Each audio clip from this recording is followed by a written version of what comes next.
Welcome again to the Mesa City Council meeting for the evening of December 2nd, 2024. I'll note for the record that all of our council are present in chambers. We will begin our meeting with a moment of silence followed by the Pledge of Allegiance. So please stand for the moment of silence and remain standing for the pledge.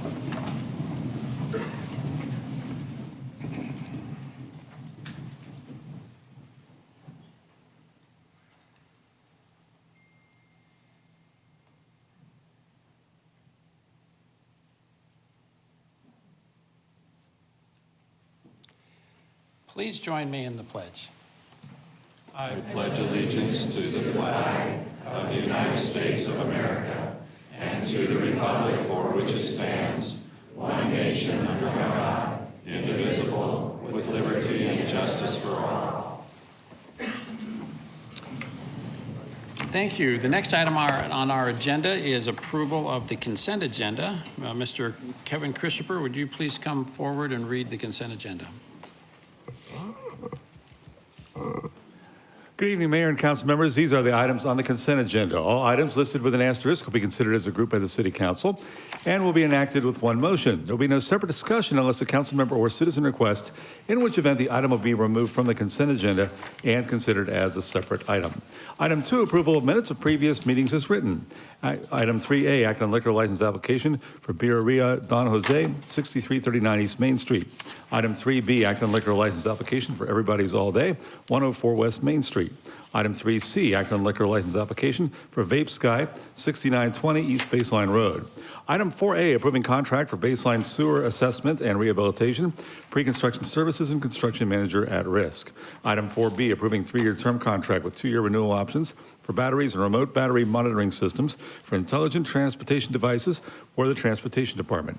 Item 4C, approving use of a 3-year term cooperative contract with 2-year renewal options for maintenance, repair, and operation supplies, parts, equipment, materials, and related services for citywide use, as requested by the Business Services Department. Item 4D, approving 4-year term contract with 6-year renewal options for water and wastewater sampling and monitoring solutions and subscriptions. Item 5A, approving resolution to execute an intergovernmental agreement between the City of Mesa and Mesa Public Schools to provide solid waste and recycling collection services.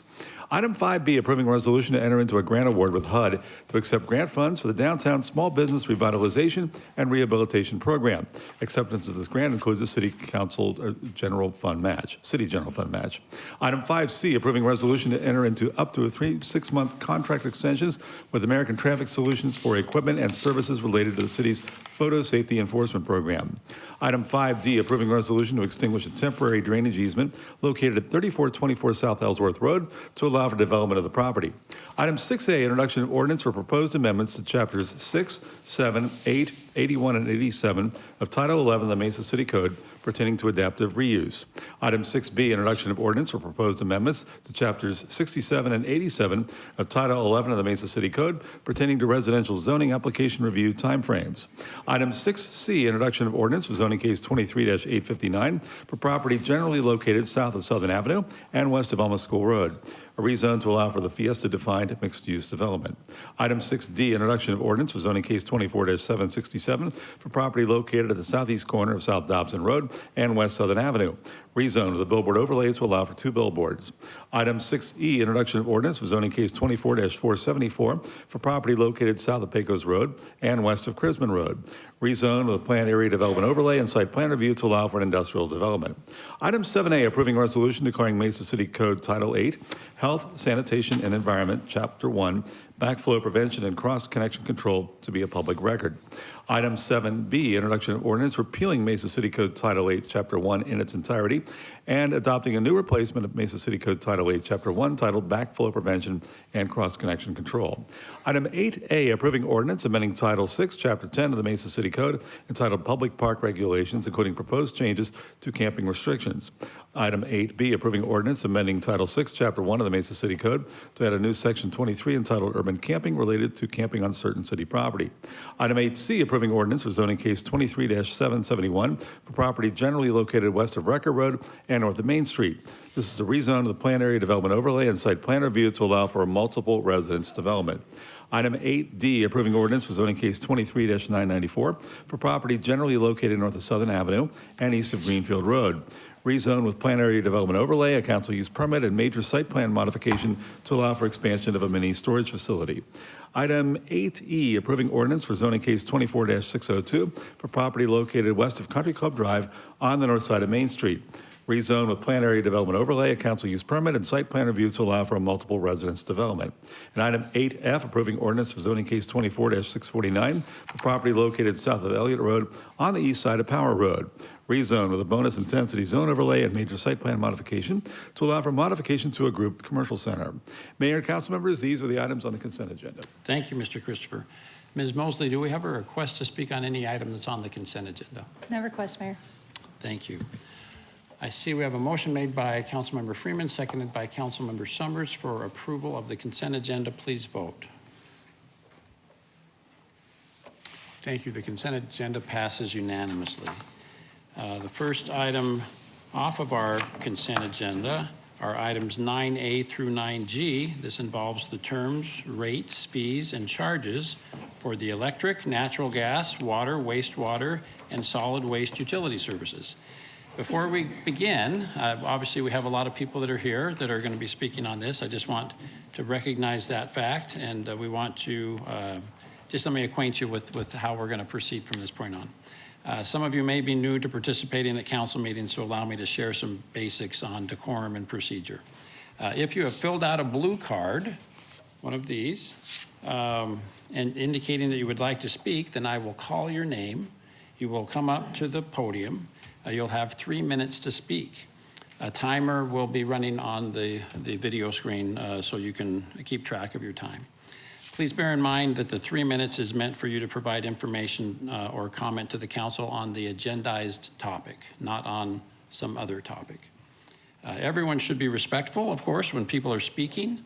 Do not cheer or boo or clap or create any other disruption during the speaker's comments or afterwards.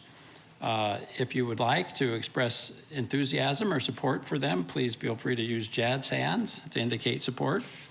After all of the blue cards have been called, the public comment period is then over. The council will then begin its own discussion. We do not, during that period, we do not take questions from the audience, and the audience is not permitted to participate in the council discussion. So it would be inappropriate to yell at the council or speak during the council's deliberation. These rules have been followed for decades in these chambers, and even during contentious times, they work well so that we can be respectful and provide a good atmosphere for people to engage in free speech. Failure to follow these rules and any attempt to disrupt the meeting will not be tolerated. So please give respect to everyone in this chamber. Okay, let's begin. I declare the public hearing open. Ms. Mosley, you have given me, I think, 25 blue cards. Do you have any additional cards? No, Mayor, just 25. Okay. Yep. Ladies and gentlemen, if you wish to speak and I don't have a blue card, there still is time, so please get that to the city clerk before we conclude the public hearing. The first card that I have is from Brian Eckley. Welcome, Brian.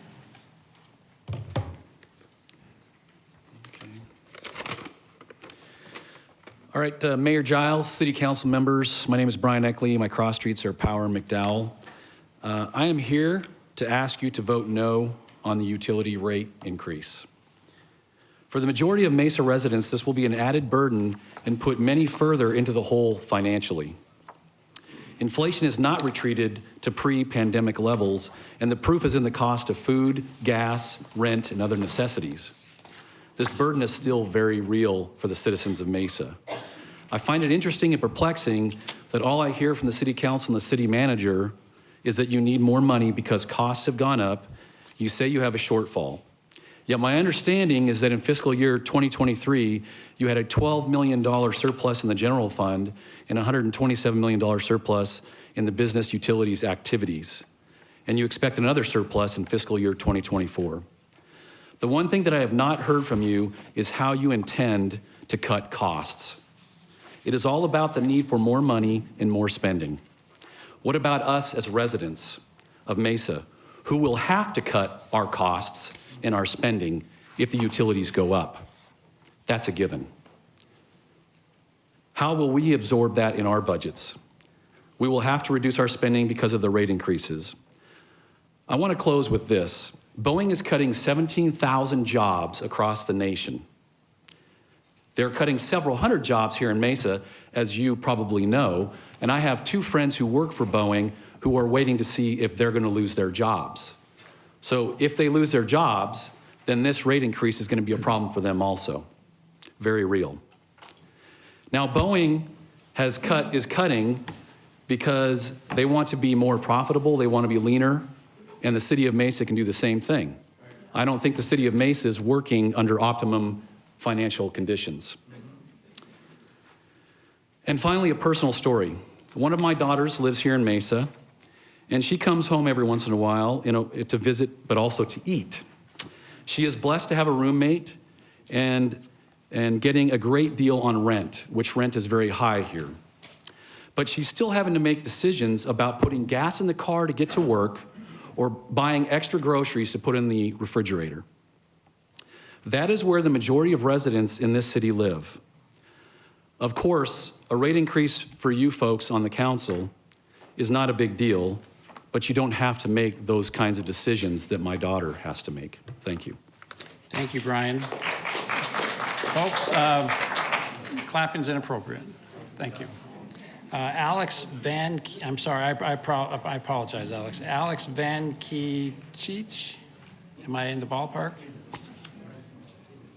It's a mouthful. Thank you, Mayor, council members. Hope you had a nice Thanksgiving. Mayor Giles, I think this is your final city council that you're presiding over. We have a trust issue. We have a trust issue this side versus that side. And when we look at the same numbers that the city puts out, we come to different conclusions. Do I get that time back? We have different conclusions, and we're trying to help you to make and keep Mesa great. We love Mesa, but the trust issue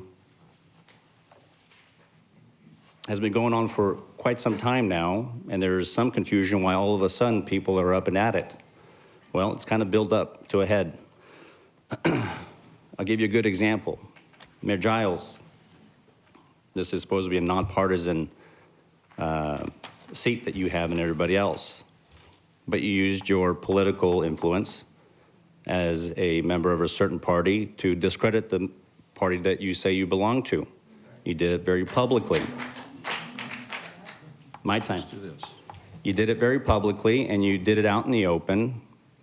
And so why should we believe you or what the city is presenting here if you're willing to do that with a dagger to some group that you say you belong to? So that's offensive. Now, 1% was proposed. If you can make 1% in cuts, you're about 27 million. I think you can do that. I think all of us personally, we can cut 1% in our budgets. Your goal is to raise about 30 million. We had this discussion 2 weeks ago. I'm a little perplexed by Mr. Brady here, who's been now going on 20 years managing the city, and the finances seem to be going in one direction. We're not improving. There is no business out there that succeeds as it grows, where it goes further into debt. With that, I ask you to vote no on this, at least put the brakes on, take it up again in the next year, take it up in April when the budget discussion is up again, and let's have a fair and open discussion, because the people back here who have looked at the numbers, we have all sorts of ways you guys can make additional cuts. Now, we're expecting you to vote yes on this because you haven't listened to us before, and we've never showed up before because we've been programmed by you that you will not listen to us. Thank you. Thank you, Alex. Sunny Allison.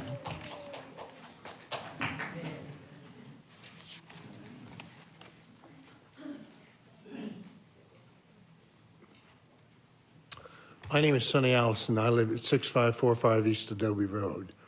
The community that I live in are mainly 55-plus people, their age group. They cannot afford this increase. I am amazed, having watched this council meeting several times on my TV, of the arrogance that this council portrays.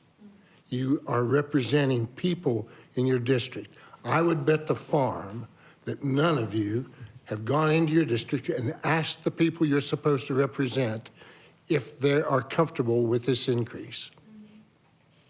I know you haven't, and shame on you. You're supposed to be representing people, not your personal thoughts. I don't give a crap what each one of you think, but I guarantee you that the people that you supposedly represent are in agreement with me that this increase is not necessary.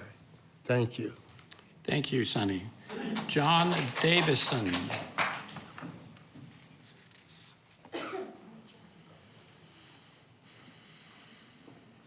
Thank you, Mayor, Council. Government overspending, indeed, a spending problem, not a revenue problem. Citizen distrust runs high regarding how their tax dollars are spent. Is there true transparency? I'll take one example, and we can assume that there are many, many others. I've done research on electric vehicles. I have just a few questions out of many. Who did the vetting and research regarding the purchase of an electric fire truck, or also known as an apparatus? From whom did the city obtain funding to purchase the apparatus? Was it a federal grant? If so, why was the purchase made anyway? America is $36 trillion in debt. How much did the apparatus really cost? How much did the charging station really cost? From whom does the city of Mesa purchase electricity to feed the charging station? Is it the city of Mesa or another source?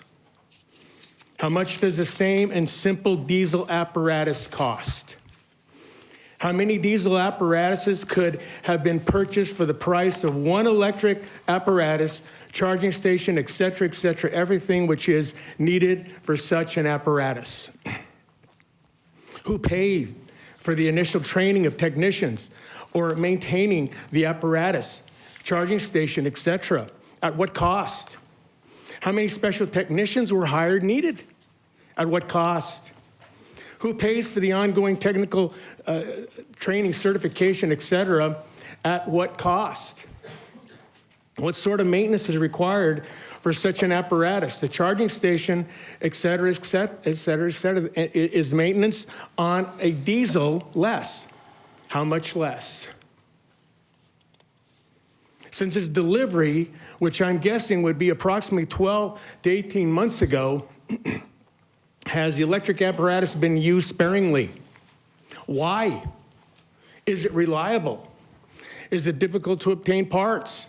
Where do the parts come from? Has the city needed to obtain, purchase, rent, or a second diesel apparatus to compensate for the electrical apparatus's much downtime? With its batteries, water, diesel generator, diesel fuel, et cetera, how much does the apparatus weigh? Indeed, this all-electric apparatus comes equipped with a diesel generator and fuel tank. Why? Is this an all-electric apparatus or not? Thank you, John. Your time is up. Thank you. Lawrence Moody.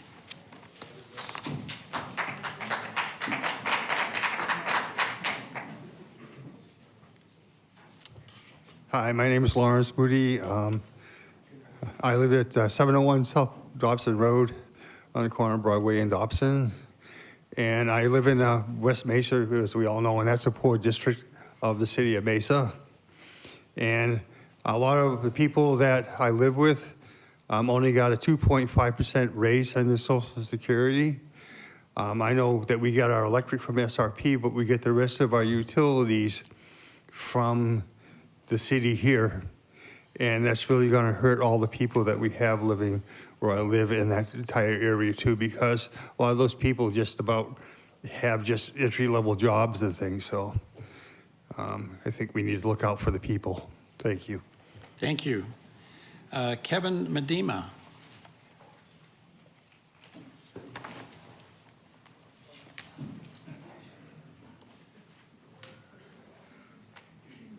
Thank you. Bring this up here.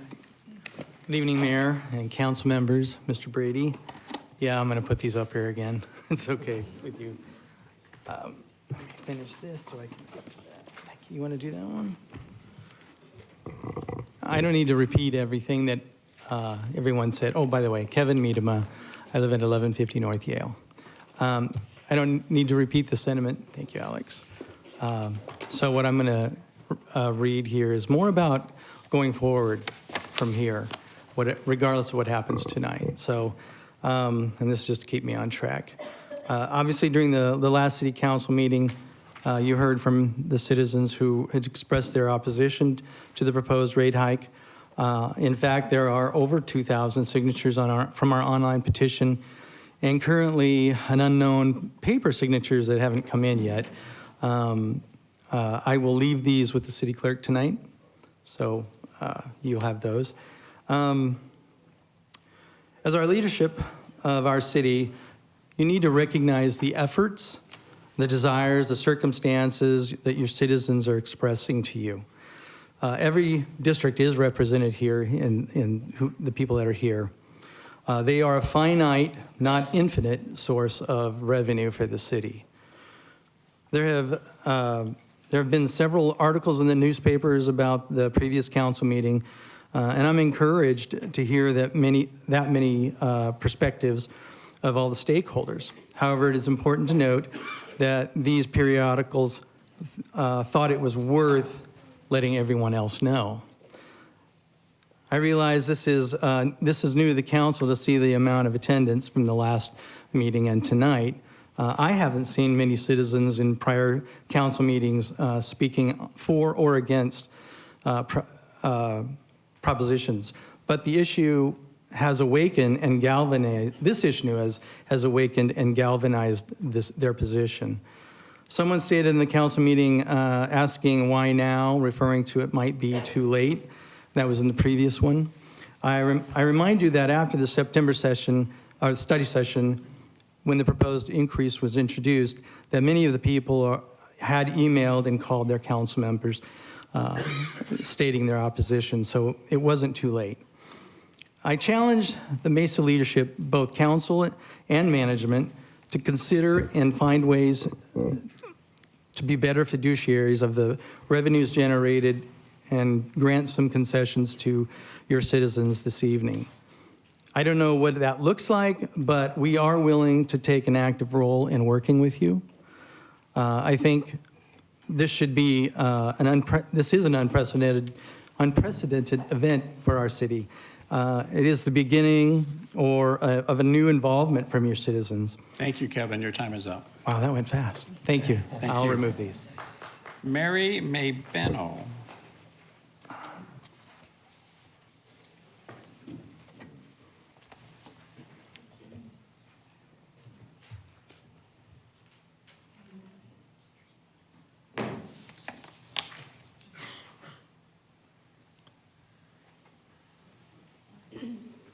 Good evening.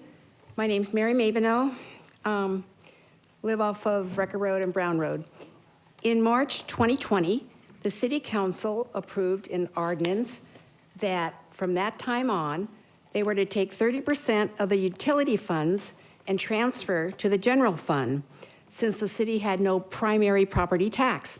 However, even if we did have a primary property tax, it would generate about $45 million, which would be 1/3 less compared to this year's transfer of $126 million.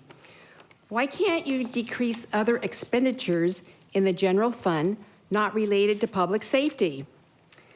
For example, in December 2023, the City Council introduced another ordinance that would boost pay for the city's elected officials, and it got rid of an independent commission that shared the responsibility for setting compensation for council members. Many municipalities across the country employ independent commissions because it lessens the impression of council members voting for future pay raises for themselves. Seems like these newer ordinances are giving you free rein to increase spending, either for yourselves or for other projects. So, effective in 2025, Mesa Council members will get a 7% increase in their salaries. Members will be paid more than $40,000 a year, and the mayor over $74,000 a year. And by the way, the Mesa mayor is the second highest paid mayor in the state. Now, this is for a part-time job, which the only requirements are to show up at meetings twice a month. No clocking in or punching in is required. You might say our office hours are Monday through Thursday, 7 a.m. to 6 p.m. But surprisingly, nobody's available for drop-in visits from their residents. Now, here are some suggestions. Maybe Mesa Electric, which from what I understand is responsible for 5 square miles in Mesa, maybe that should just be transferred or turned over to SRP, be a way to decrease employees employed by that.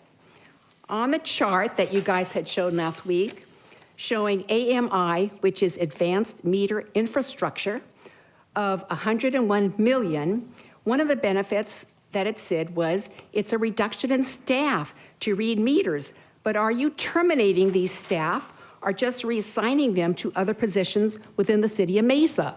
I'd sure like to know that answer. Why build a new city council chambers when the other one, this one, is just fine? Thank you, Mary. Your time is up. Okay. Thank you. Thank you. Kathy Carlson.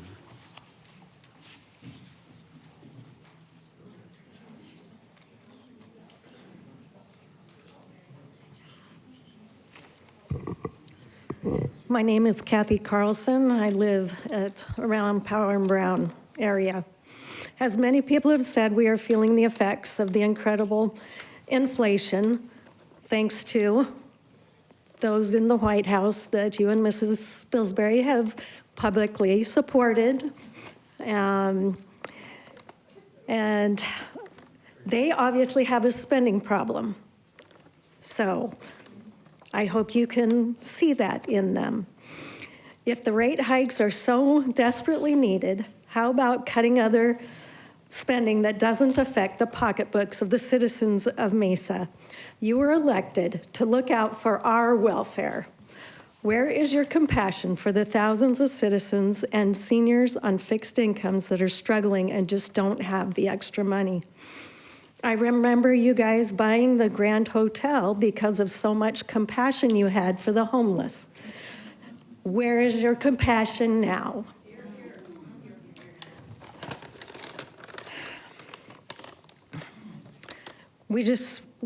We would like you to vote no on this rate increase. And Mayor Giles, you don't want people to clap, but if they don't, you won't understand how many people are against this utility hike rate. There are hundreds of people that have expressed that they do not want this, and they're forced to be reckoned with.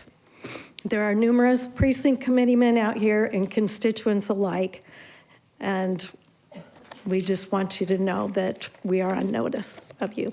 Thank you, Kathy. Scott Figgins.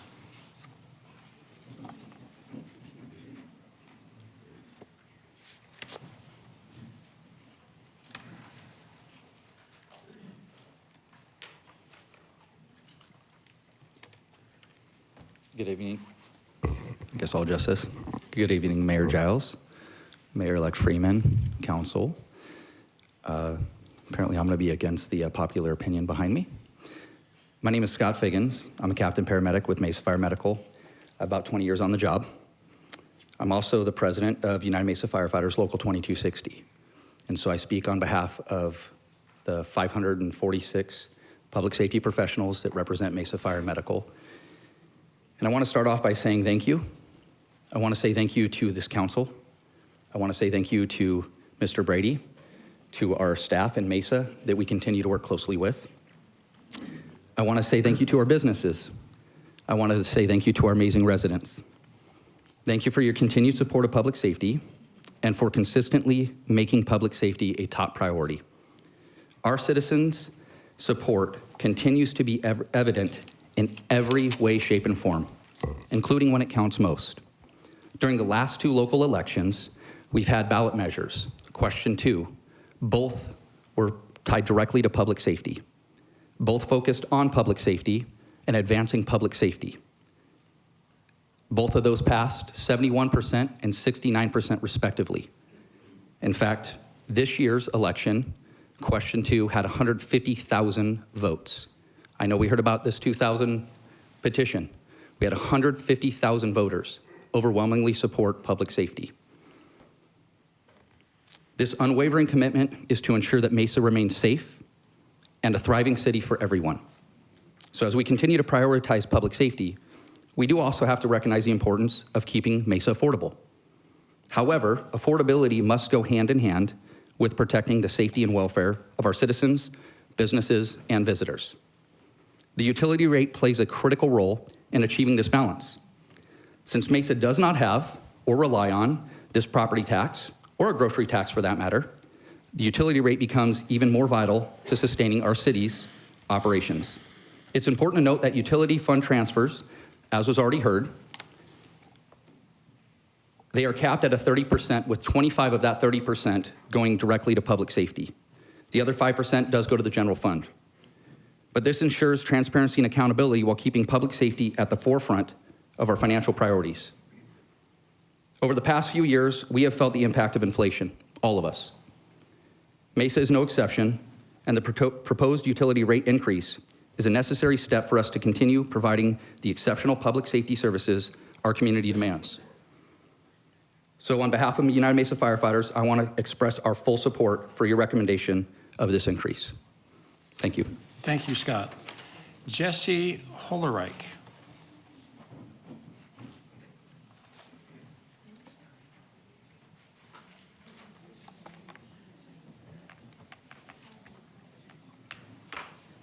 Good evening. Mayor Giles, a member of council.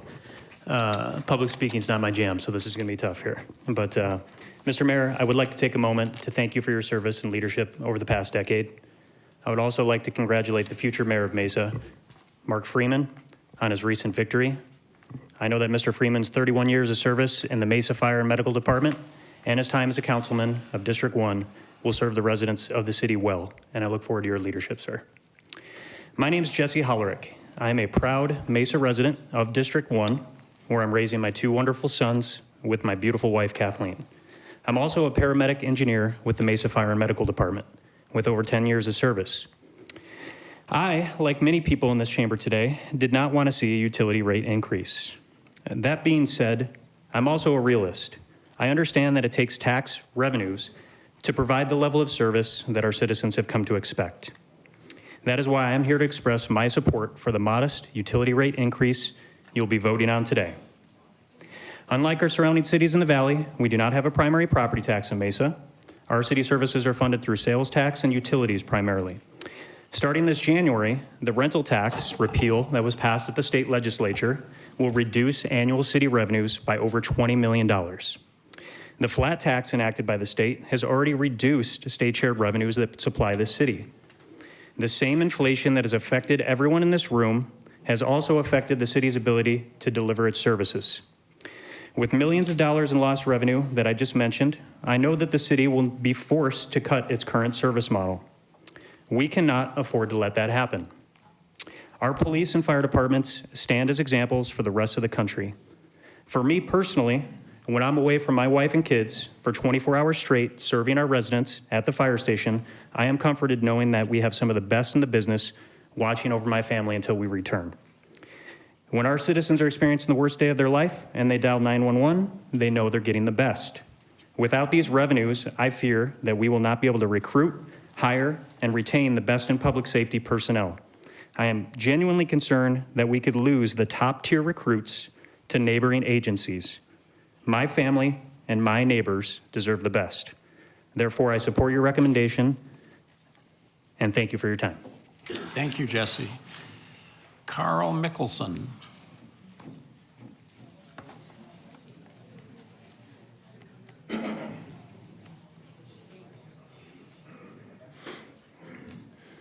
Good evening, members of council, Mayor Giles. My name is Carl Michelson, and I'm here tonight to express my support for the utility rate increase that will be voted on this evening. I am currently a captain and paramedic with the Mesa Fire and Medical Department with a little over 9 years of experience. Throughout my time with this organization, I've been fortunate to experience the steady and supportive leadership of you all, our council members. This support has been one of the many constants that we're able to rely on as members working in the field, serving the citizens and the visitors of the city of Mesa.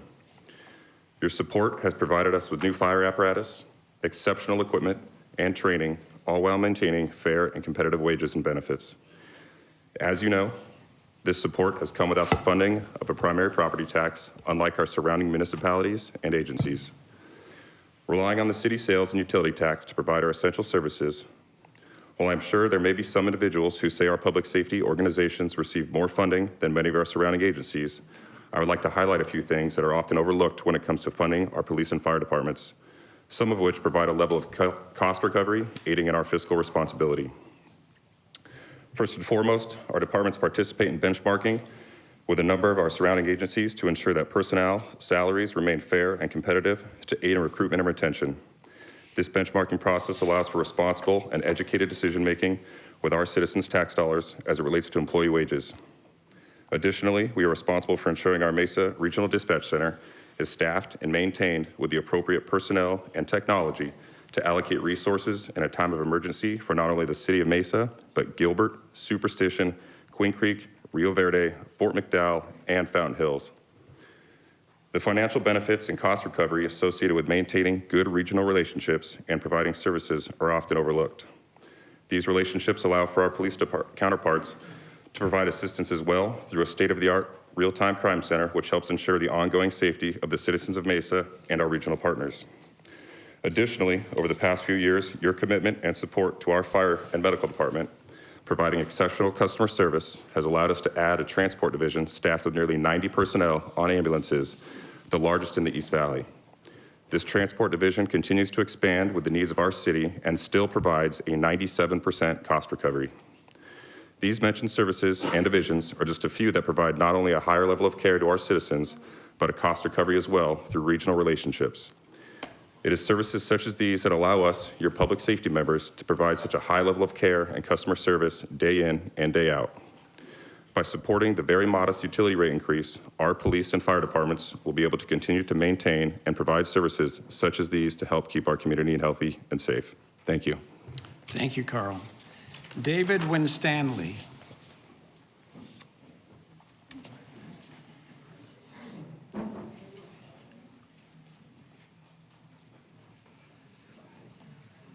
Good evening, Mr. Mayor, esteemed council members and city staff. I'm David Winstanley. I live in Southeast Mesa near Eastmark and Councilman Summers District, and yes, I'm the engineer. At a meeting 2 weeks ago, Councilwoman Goforth challenged us to go look at all the material that was available that justified the increases being proposed. So I did that. I reviewed all the available information that's posted on the city's website on this subject, including last year's increases. I found that this is not really a one-year increase. This is an update to a rolling 5-year plan. There is a $32.4 million or 7.6 increase in revenues for this year, but there's a similar 6.5 to 7.2 planned increase in each of the next 5 years. When you compound that, that's a total of 55% increase over the plan. That's concerning, even if this year's amount is not concerning. The cause of this year's increase appears to be inflation, although it's not totally clear from the material available that that's true. I don't have time here to show you why I say that, but future increases are primarily due to debt service transfers. That increase of over $68 million over the plan period, are we getting increased service for these increased debt payments? I also found that 30% of all the increases are the result of a 30% surcharge on utilities for the transfer to the general fund. The surcharge does not vary. It's exactly 30% for all past and future years. Isn't this supposed to be a maximum to be discussed by the council, not a fixed increase available for expenses in the general fund?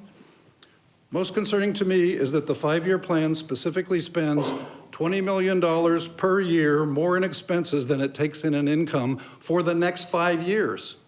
Over $100 million more in spending than in income, reducing the reserve fund from $144 million to $44 million.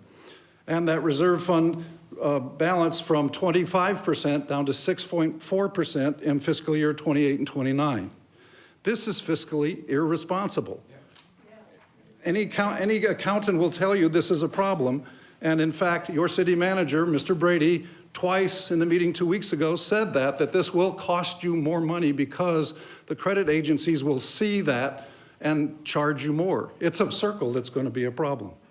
One solution that might be considered would be to lower the 30% surcharge to 28%, thereby keeping the reserve balance in the 15% range and not reducing any money that will go to public safety, 30% to 28%.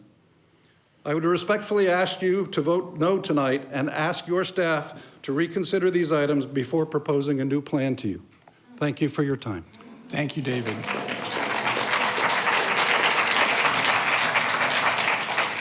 Folks, please don't clap. Thank you. Martin DeVold.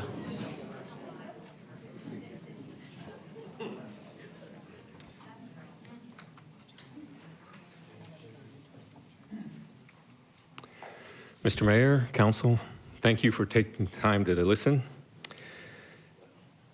The law's most effective use and highest purpose is to punish wrongdoing. Anything beyond that is socialistic in nature because it infringes on the rights of one or more parties to benefit one or more parties. Frederick Batiste wrote an excellent book on the subject in 1850 entitled The Law, and it provides ample examples of how governments have repeatedly used their lawmaking powers to impoverish its subjects, whom we call citizens today. We also use these other words to describe the law, like regulations, compliance code, and taxation, because not abiding by these is breaking the law and punishable by the government. While no one here is intent on impoverishing Mesa citizens, it's important to understand that any law that exceeds its highest and best use is socialistic, taking earnings or wealth from one party and giving it to another. Taxation is one of the more insidious laws because it generally starts out small and manageable before increasing sufficiently to bleed citizens to impoverishment and eventual death. History is filled with examples of this practice, yet our governments continue to exceed the rightful purpose of the law. Perhaps the intentions are even honorable, yet the outcomes are inevitable. As a City Council employee and employees of the City of Mesa, I urge you to ponder your highest and best use.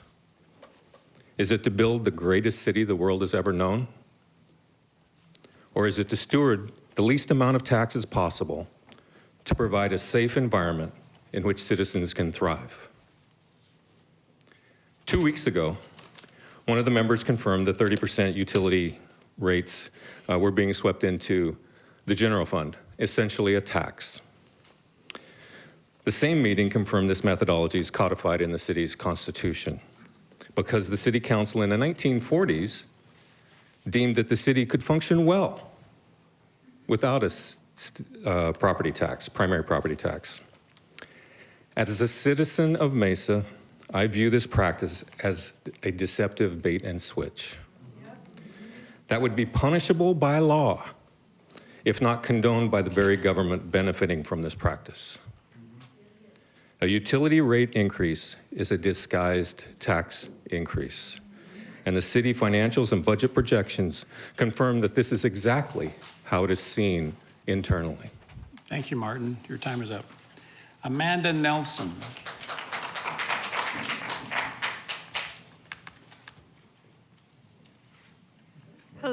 I'm Amanda Nelson. I live in Fraser Fields. And I was here at the last meeting, and I was really grateful to learn about I didn't know about how the Mesa Utilities are set up as a business. And I am very pro-entrepreneurial, like anti-tax generally. And so I loved that the city has a business where they can make money that funds our public safety. So I loved that. I felt duped when I had been told that erroneously that you guys were just willy-nilly putting stuff into our utility stuff into the general fund, and I felt like I had been lied to, and so I was glad to get that sorted out. I still had questions after the last meeting, and so we emailed our Councilwoman Duff, and she responded so wonderfully and clearly, and I was so grateful for that.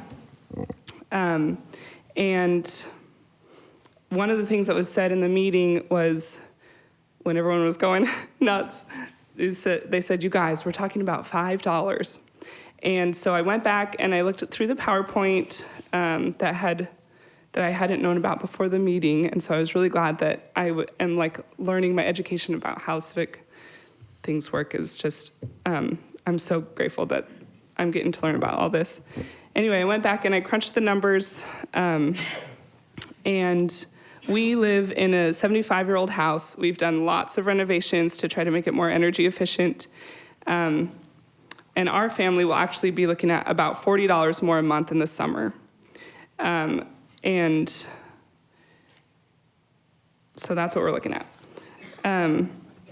If we had bought a home across the street and had SRP for our electric, we would be saving about $96 a month, according to that PowerPoint. That's after SRP's increases. So I think that we're doing a good job and just trying the best I can. And I just want it known and appreciated that for us, it's not just $5 a month.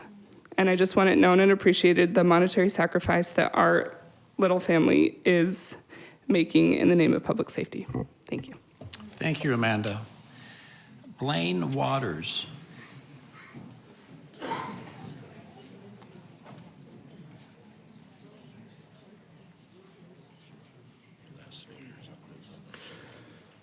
Good evening, Mayor Giles and Council. My name is Blaine Waters. I both live in and work for the City of Mesa. I lived in Mesa for the last 15 years, and I've served the Mesa Police Department as an officer and a sergeant for the past 20 years.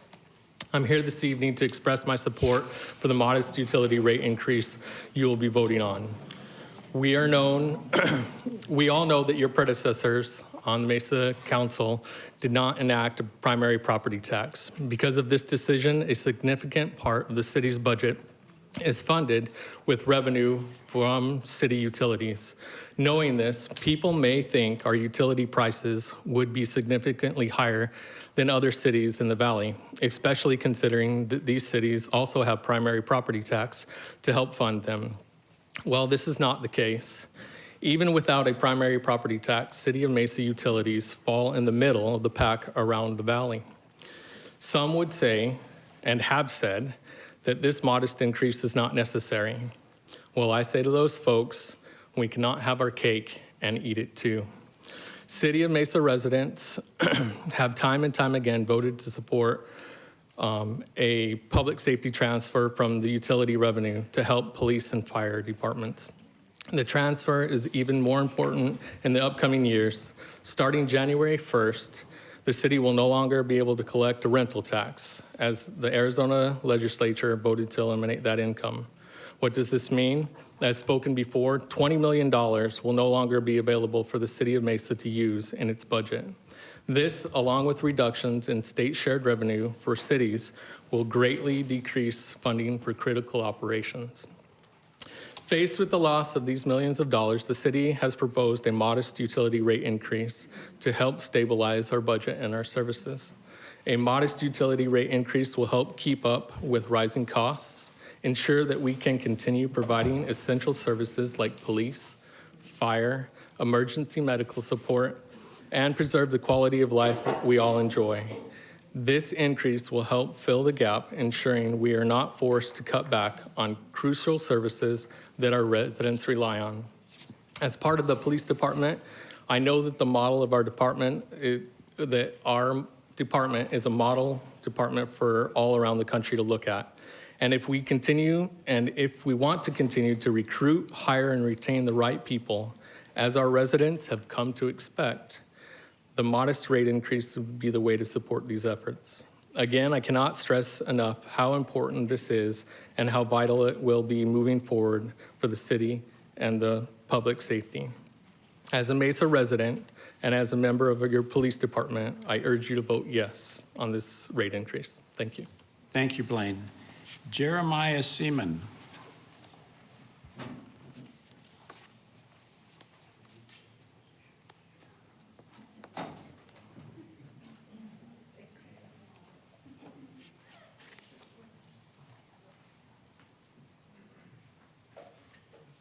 Thank you, Mayor Giles and the City Council members. My name is Jeremiah Seaman. Excuse me. And I'm a precinct committeeman from LD6. And I can tell you that the majority of the people in my precinct, as well as the folks behind me, are not in favor of this. So we've heard a lot tonight about electric fire trucks. We've heard a lot tonight about hotels for the homeless. We've heard the talking points from the talking heads that are they actually being paid right now or not? We don't know. But what we do know is that it's very clear that they were given clear talking points to make sure that they all hit with their modest increase. We all know that this isn't a modest increase. We're all against this. We oppose it. And something I want to tell you, excuse me, Mayor Lame Duck here doesn't have to worry about his seat. But let me tell you something. The rest of you on the council, you're waking up, you're waking a sleeping giant. And there's a whole lot of people here that will knock on every single door and tell every member and every citizen of this city what you're doing to us all. We're all opposed to it. You need to vote no on this, and you need to reconsider what you're doing. And Mayor Giles, goodbye. Thank you, Jeremy. Thank you, folks. Please obey the rules and don't clap. I just want to say everyone is going to get an opportunity to speak tonight, okay? Everyone will get an opportunity to speak tonight that wants to speak. So, but the people who speak are going to be at the microphone, not in the audience, okay? So let's be respectful. Francesca Francie Bauer. I'm sorry, Frankie.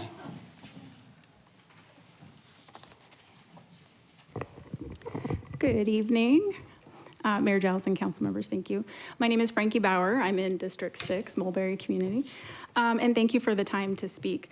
So I just wanted to make a few points. In our last session, someone from the council made the comment, it's only a few dollars, although I see this week the terminology has changed to modest increase. So I just wanted to remind everybody the true point, the underlying issue that everybody is facing, and that is that auto insurance for Arizona residents, Mesa specifically in the last few years, auto insurance premiums have increased 22%. Homeowners insurance premiums increased 62%. Arizona was actually the highest in the nation for increases that were experienced. Groceries increased 26%. Gas is over $1 increase per gallon on average. Rent increased by an average about 10%, although I will say Mesa was among the lowest in that, so thank you for any influence you had there. Medicare B for our seniors, that's the primary insurance, 22% increase. Another increase about to happen in January for them. Medicare D for prescriptions, another 14% increase, about to go up again in January. Health insurance increased 28%. Overall cost of living increase for our people, our citizens, is between 27 and 30%. The average wage increase was 18%, and Social Security increase was about 20%. So we're short by about 10% keeping up with what's going on around us. In dollars, that's about $800 to $1,200 per month, while we know most of our citizens are living paycheck to paycheck.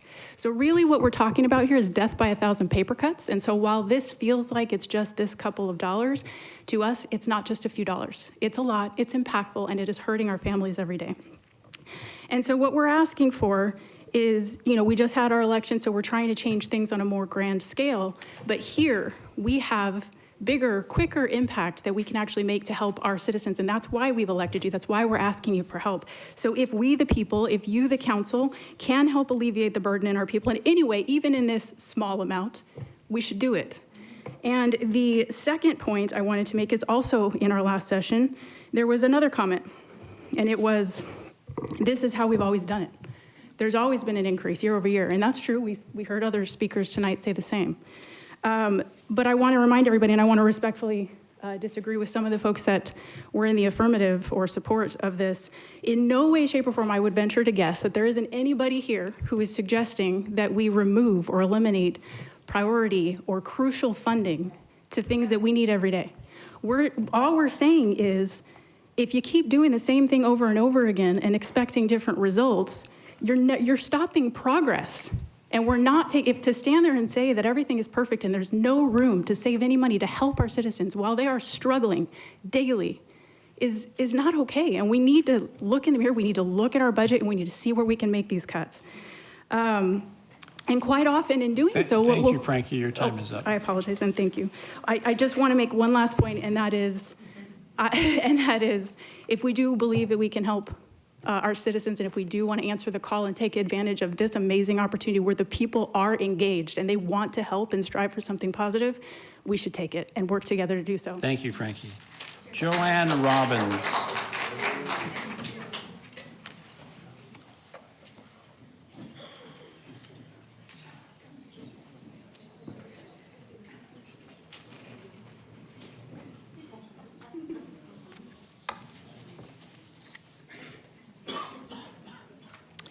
Good evening. And first of all, I just want to thank you all for your public service.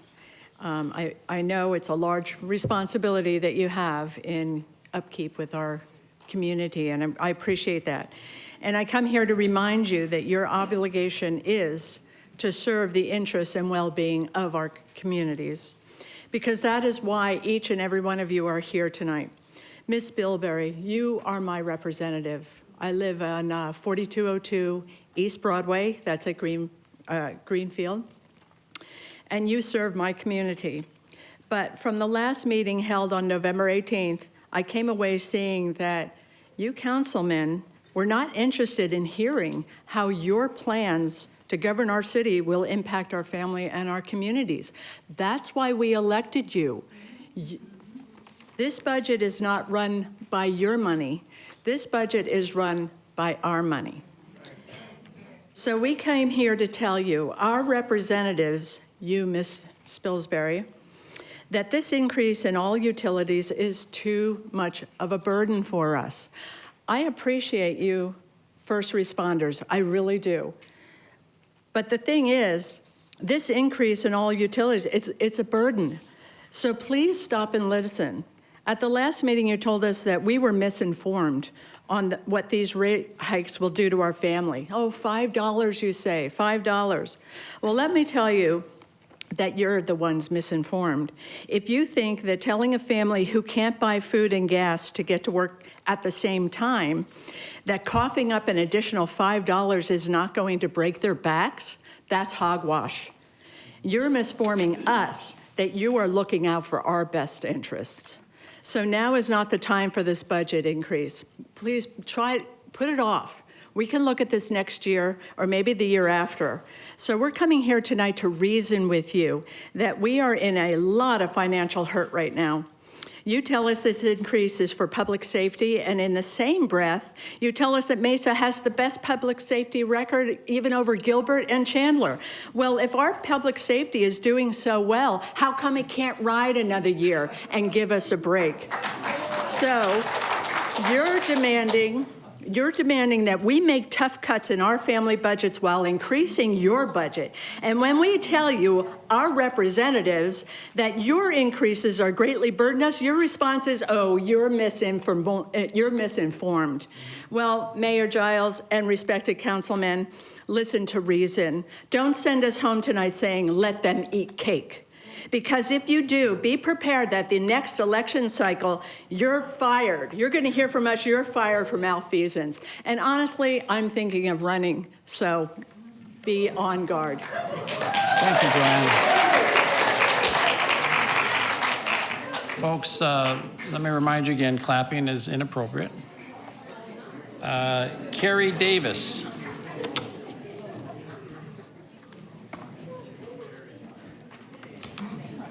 Good evening, Mayor, City Council. My name is Kerry Davis.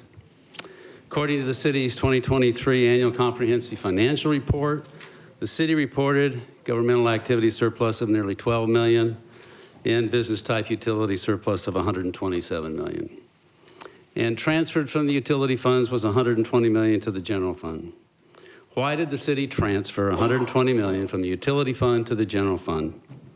During the November 18 council meeting, the city indicated most of the transfer from the utility funds is to support public safety. I cannot locate in the ACFR where the $120 million transferred from the utility funds was directly allocated to public safety. However, in addition to the general fund, the city has two sales tax special revenue funds that support public safety.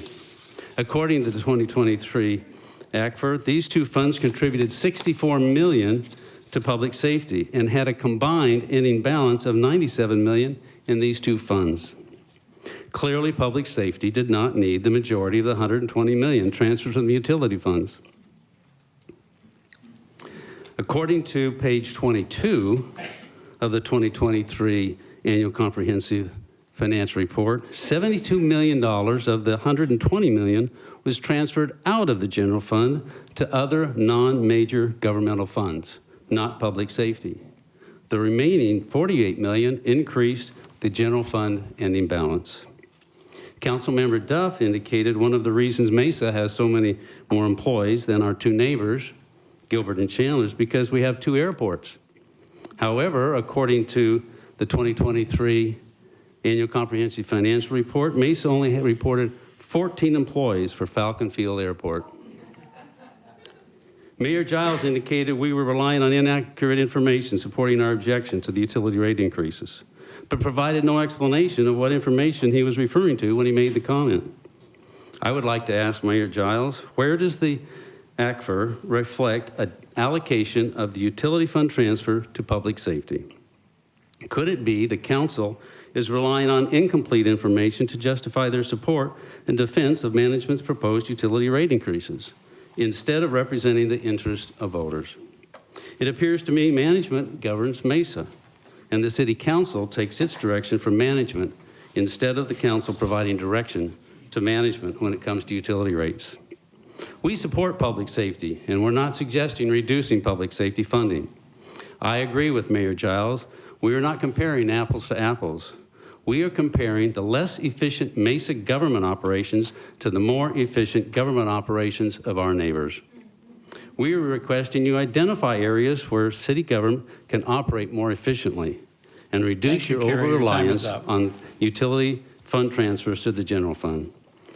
Again, I ask you to vote no on the utility rate increases and step up to the plate and serve the residents who elected you, not unelected bureaucrats. Thank you, Kerry. Karina Cadlick.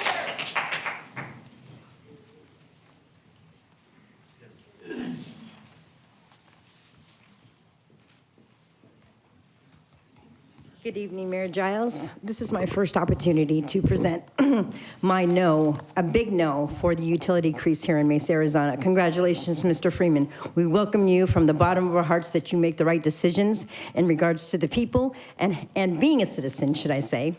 This is my first opportunity on this side of the tracks. Before, what I mean by that is that being on the opposite side, and I mean that in the most negative way, which it was, and coming over to a positive side, somewhere where I can say, we the people, I am glad to be a citizen of the United States of America. I'm glad to live in Arizona. I am fourth generation native to the state of Arizona. My grandparents, great-grandparents, all were born and raised here. I do know that the city of Mesa has made many changes. And then within those changes, I do know that people, when you have to go, I am also a precinct committee member, by the way, now. I've stepped up to the plate and I'm doing what I'm supposed to be doing, what God has me to do. And I know that I go and I talk to those people and those citizens in my community, and they struggle on a daily basis to get by. They worry about what they're going to eat or what they're going to drink or how they're going to pay utilities, and they have to make decisions and choices. Do you know that in October there were more evictions in the whole century than there was in the city of Mesa than there was throughout the whole century, should I say? And since then, more people, if you make this increase with the utilities, more people will become homeless. Then you'll have a bigger problem on your hands. More people will be homeless. Then that problem keeps breeding more and more. So we're asking you, please do not increase the utilities. Find some other way. I mean, if you had to trade places with any one of these people and live like they live on a daily basis and worry about what they're going to eat and drink and how they're going to get by, you would think differently. But you have an income that supports you for where you are. And there's nothing wrong with that. But I'm just saying, have compassion to these people and the increase. And that's what I have to say. Thank you very much. Thank you, Karina. Bob Hathcock.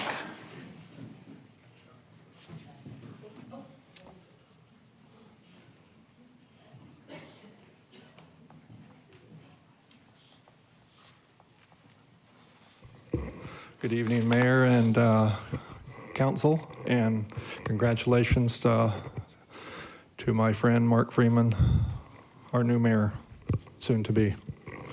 I'm here tonight because I was inspired having watched last council meeting on Channel 11. I stayed up until 12:30 till I couldn't stay awake anymore watching it, which is might be a testimony of my sickness, but I was truly inspired by the 15 or 16 citizens who came up and shared things that were important to them. We had a great cross-section of our community here. We had a former experienced mayor of San Bernardino. We had a young man who I don't even think was 20, which was amazing. And we had a young mother with a child. I'm here to urge you to vote no on this increase because I believe the vast majority of your citizens who elected you want that. They don't need this now. You might think that it's justified, but like this other gentleman said, it's not just a 4 or 5% now. There's plans for more and more and more, and where does it end? Maybe the city of Mesa could use a Department of Government Efficiency. You ought to think about that. I'd like to also echo the comments of the second speaker tonight. I don't really think this is just a utility problem, Council. I think this is a trust problem. I'm going to direct the rest of my comments to Mayor Giles and my councilperson, Spilsbury. I'm in her district. I'm a third-generation Mesa resident. My family goes back to the founders, the Sarines and the Chrismans. My roots are deep. Both my wife and I have been here for 3 generations. We've raised our kids here. They were educated here. We want to stay here. We want to be buried here.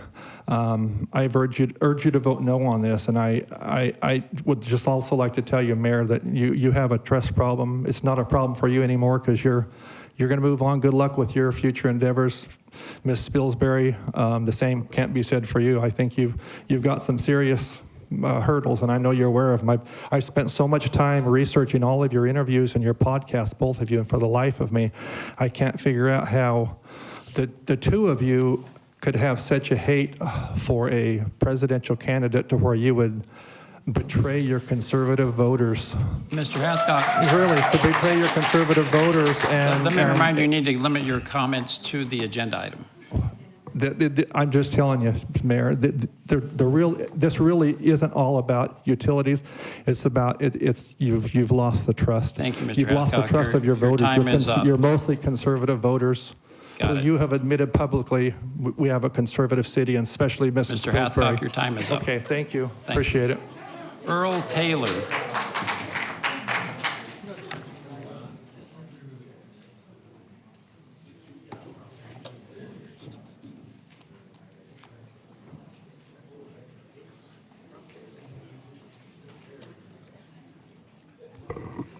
Welcome, Mr. Taylor. Good evening. Good evening, Mayor Giles and City Council. My name is Earl Taylor. I live at Val Vista University, LD 10 and District 2 of the Mesa. Just 4 weeks ago, I voted with the majority of Mesa voters and voted for Mark Freeman for mayor because I believed he was more conservative than his opponent, physically conservative. I also voted with the majority of the nation and voted for Donald Trump because I definitely knew he was more conservative than his opponent. It is evident that the cry of families in our state, city, and nation is to stop the burden of overtaxation and overspending. And so I ask you the question, as I paraphrase a line from a song in Les Mis, do you hear the people speak? We are meeting, I should say, we are soon to meet in a new facility, new council facility. I've also been in some of your nice city offices. I'm not sure you feel the financial pinch that many families are now experiencing, especially since you voted to give yourself a significant salary increase just a few months ago. No ordinary family can simply raise their income with a simple vote, as you did. When our expenses for essentials go up, we have to cut non-essential expenses somewhere else. And all of your fancy charts and explanations do not make it otherwise. I understand in this inflationary time that the cost of providing essential city services goes up. But the families of Mesa are asking you to do what we all have to do. Find places in this huge Mesa City budget where you can reduce non-essential spending. And if you have a hard time finding those non-essential items, perhaps you should ask some outsiders for help, like the federal government is doing. I can assure you, perhaps you should ask, I can assure you that there are several Elon Musks and Vivek Ramaswamy's right here in this audience tonight who can help you find plenty of these non-essential areas to cut to make up for the increased utility costs. In this very turbulent time, let us pause for a while until we can catch our breath and get the economy moving again so that families can dig out of the hole many are in. Thank you, Mr. Taylor. Your Let us time is not up. put more pressure on families. I ask again, do you hear the people speak? Thank you. Thank you, Mr. Taylor. Brad Betancourt.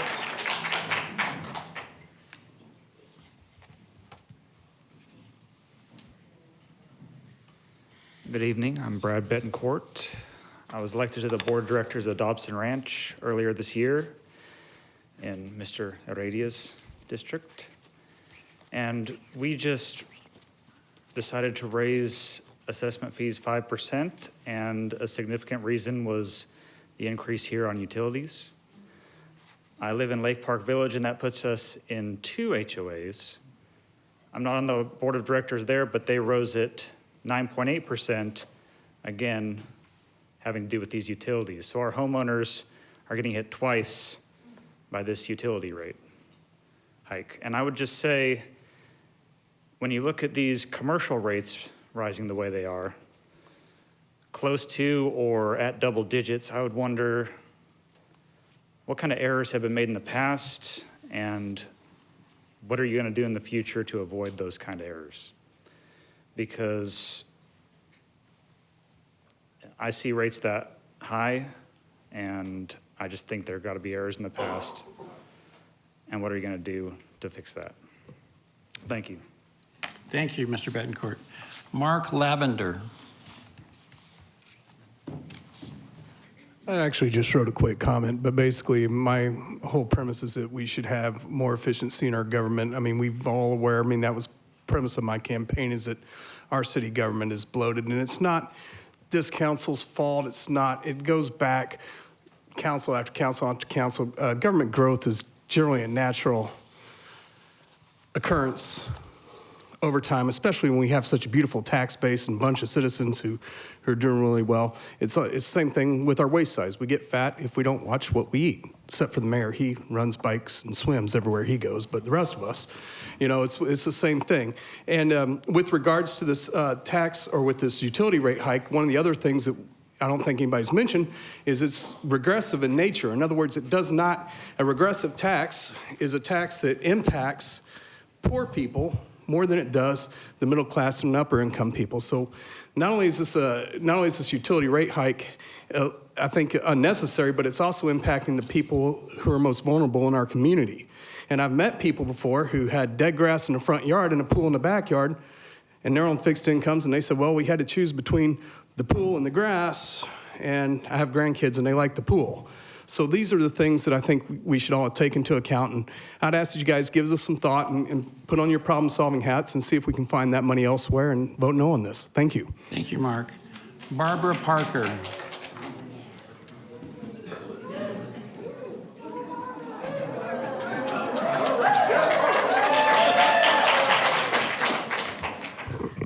Good evening, Mayor, City Councilman, Mayor-elect. My name is Barbara Parker. I lived on Ellsworth and McKellips in Area 5 with Councilmember Goforth. I had to rush through the Deck Park Tunnel tonight to make it here in time to be a part of this discussion. I am also Representative Barbara Parker, and I am the elected official for the majority of these constituents that you and I share in Mesa. As an elected official, I have been asked to come and speak on their behalf as we share the same constituency. They call me when they lose their homes. They call the state when they can't afford their insurance. And on behalf of them, I am telling you they are hurting, and even $1 makes a huge difference. The citizens tonight, I honestly could not say anything better than they have said. I could not be prouder of every one of them. They are articulate, educated, informed, respectful, and factual with solutions. They had the receipts. They have the numbers. I am so impressed. This is an informed electorate. You should listen to them. Again, the staff is saying that the sky is falling. It is not. It never does. The fact that we use the threat of fear and emotion that we are going to cut police and fire is so disingenuous and inappropriate. And to all the gentlemen and the women in uniform tonight, I am one of you, and I have trained many of the firefighters, and I want you to know we have your backs, and we need to elect people that will fund you first, and then find funding for everything else. We are never going to cut funding to police and fire. That is always a tactic. It's disingenuous. It is inappropriate. It lacks accountability. It is intellectually dishonest. And they are not pawns, and you deserve better. Don't let them use you as a pawn, police and fire. It's inappropriate to have a bond and then immediately after that election to suddenly have a tax increase or a ratepayers increase. One of the things that I was able to communicate to the legislature as being a member of the Appropriations Committee is that every single dollar is sacred. Every single penny is sacred. And when I've asked the citizens, would they rather have one more penny in their pocket than have it go to waste or redundancies or excessive? Absolutely, they say yes. I hope you will have the courage to do the right thing tonight. I can tell you on behalf of the state, we were able to cut budget, balance our budget, give money back to the taxpayers, and fund every single program. And if the state of Arizona can do it, Mesa can do better.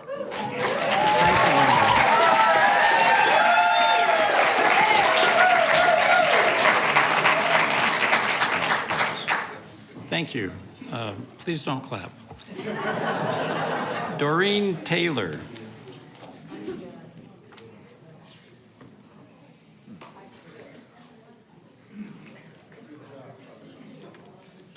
Thank you so much for having us up here. Thank you, John Giles. Thank you, Mark. I won't take probably too much time to say this, but my name is Dorian, it's not Doreen. So I'll be quick. I've already come up here once before, and I just want to remind you again, we are your constituency. We elected you to do a specific job. I'm asking you to vote no. Actually, no, I'm telling you, vote no.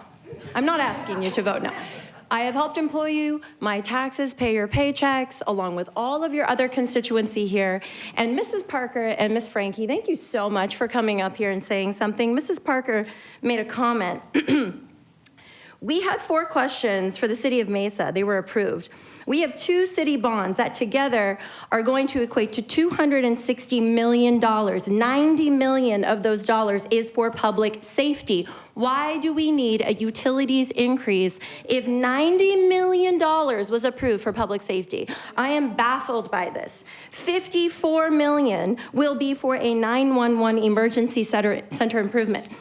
That leaves a lot of other millions of dollars to pay for our firefighters, our policemen, our policewomen. So I just don't understand how it's appropriate for you guys to tell us that we need to pay a menial fee in our utilities when you just approved, or our citizens just approved 2 bonds to cover that much money. Also, I think it's important to note that some of us have grass, and we like our yards, and we like our pools, and we enjoy gardening, and we enjoy living in communities that are green, and we're not interested in xeriscaping every inch of our yards. So it's not $5 for us. It's $50, it's $60. A 5% increase can mean a lot depending on how much your property value is. My property value might be more than some other people's, so my expense is going to be significantly higher, and I don't appreciate that when I'm already paying a significant amount for my Mesa utilities. I don't want to have to get rid of a garbage can or a recycling bin because I'm justifying how much more I'm paying for my water. So additionally, I would like to remind you that some of you are going to be up for re-election year over year, and we are watching you like hawks, and we are speaking our opinions openly with you because it is our right to do so. And I would encourage you to take that very seriously. And I know, Mr. Freeman, you are listening very carefully to your constituency, so thank you so much. Vote no, not asking, I'm telling you, vote no.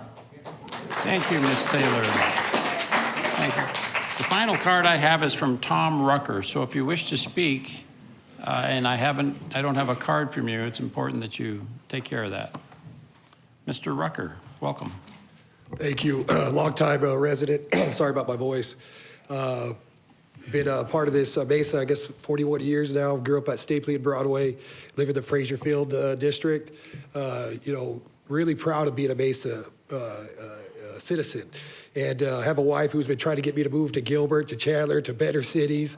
And I've been fighting her, saying, hey, no, this is special. Mesa's special. Mesa's this, Mesa's that. And trying to show her what I grew up with. And that's what we need to go back to. And Mesa's always been safe. We never had a safety problem here. That's why we all vote the way we do, because we support having that safety, that security. And we are grateful for all the work that those men do, and women.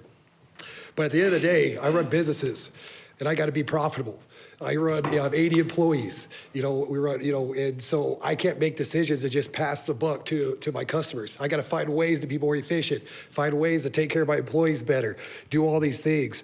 And if I had the opportunity just to quickly say, I'm just going to up my prices and have no consequences of it, then I couldn't run a business. I'd be looking for a government job is what I'd be looking for. And so that's what kind of makes me sick and upset about this, making a vote on something like this is like, hey, it's simple. There's other ways, just like how I run my business. I have to cut costs in places. We have an efficiency problem.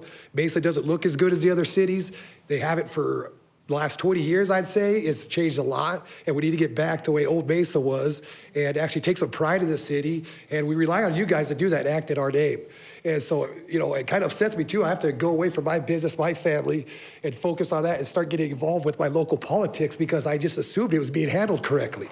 And so now I've just been woken up, and that's why I will agree. It's like they said, you woken up a beast of a lot of successful business people here tonight that could help out with your efficiency problem. Thank you. Thank you, Tom. Ms. Mosley, do we have any other blue cards, any other requests to speak? No request to speak on this item, Mayor. Okay, last call if anybody wants to speak. All right, I then declare the public hearing closed. We have, this item has been on our agenda multiple times in council meetings and in study sessions, and we've had a staff presentation. I think by now, most people here, I know the council has seen that staff presentation multiple times. Hopefully the folks in the audience have had access to that information as well. So I won't try all of your patience by putting on that information again. But Mr. Brady, you've heard the comments of these citizens. Is there anything that you'd like to say in response, perhaps, to some of the questions that were raised tonight? Yes, thank you, Mayor. And so I think there's a lot of great comments and things that obviously important for us to hear. as a city, and I think we have been listening and trying to understand how we can help find a path that gets all of us on the same page. I know it'd be hard to believe, but the city employees who live in Mesa are trying very hard to keep this a very efficient organization. I don't laugh at your comments. We take this very seriously. We have some of the best professionals in local government finance and budgeting. We have some of the award-winning operations in our utilities. We are unique, the city of Mesa, because we do operate water and wastewater for the entire city. We do provide a gas utility that goes even outside the city of Mesa. We are very unique, and we provide for electric utility in the 5 square mile area. We provide for solid waste and recycling, green yard waste. So it's a large organization. There's a lot going on. But I think if you look at the standards where we have to look at and compare, how are we doing? You know, the question is like, well, is the city being efficient? Is it living within its means? How does it compare with other utilities? And we do that. If you've seen any of the discussions with the city council, we do that. We compare ourselves on the water side. We compare ourselves on the electric side with SRP and APS. By the way, SRP just put out their notice for their new rate increases. APS just did theirs a year ago or less than a year ago for $10 to $12, $15 more a month. SRP is going to be increasing theirs. This is not unique to utilities. It's across the state, it's across the country. So recognizing those pressures to keep and provide those services to you, we try very hard to manage that. And so how do we know if we're doing a good job or not? So we look at a lot of outsiders to come in and evaluate Mesa. That begins when we have to go into the market to sell our debt. We are required to have outside Wall Street firms evaluate and assess Mesa's credit. And since I've been here, it's improved and it's stayed steady, and it does very well. It's a very strong credit rating. And what does that mean to you? It means that when we sell our debt, we get a very competitive low interest rate that keeps our costs down. And we also just talked about earlier today that we have to have a financial audit, right? We turn our books over to them, they come in. We have very clean books. The books, no findings, no material findings.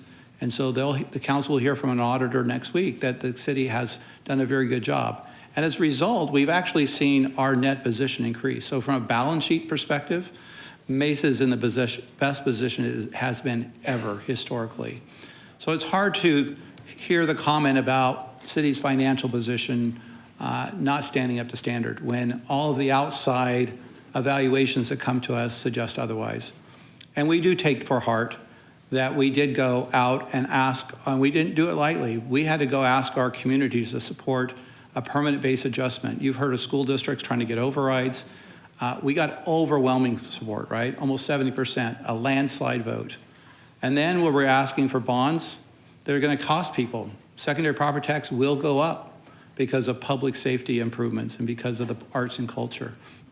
And let's remember, let's not mix up those bonds. I think the statement was just made, well, if you just got a bond, why do you need an increase? Well, they're very different, right? The bonds are building new fire stations, new communication centers, buying more fire trucks, things that we need for the future or replacing. So it doesn't have anything effect of paying for the personnel in public safety. So again, I would say that if you're going to do an evaluation, unbiased evaluation of the city, go look at our bond ratings, go look at our audit, and go look at what our community, how they support our initiatives. There was a lot of questions about surpluses. You've got way too much surpluses. Again, going to our rating agencies, they require us to have in the general fund at least 10 to 12% reserve. So that's where you get that big number. We're required to have it in case there is a pandemic, in case there is a major overturn. So when we have those reserves, they're sitting there. They look like, oh, the city's overspending. We're not. We're obligated by those rating agencies to hold on and have those in a savings account. On the utilities, it's even higher. And what you're seeing in the utilities is we built up our reserves on purpose because we were anticipating a recession. Now it's kind of been pushed off, right? A little bit, but we're starting to see things flattening. We are starting to see pressures on our utilities because we live in Arizona in the desert. The water that we've bought and purchased and bought rights to is getting cut back. It's causing rising rates in our water and what we cost. But we're also investing in the future of Mesa. There is a significant amount of capital projects going on in Mesa right now, and they are impacting our rates. There's no doubt about it.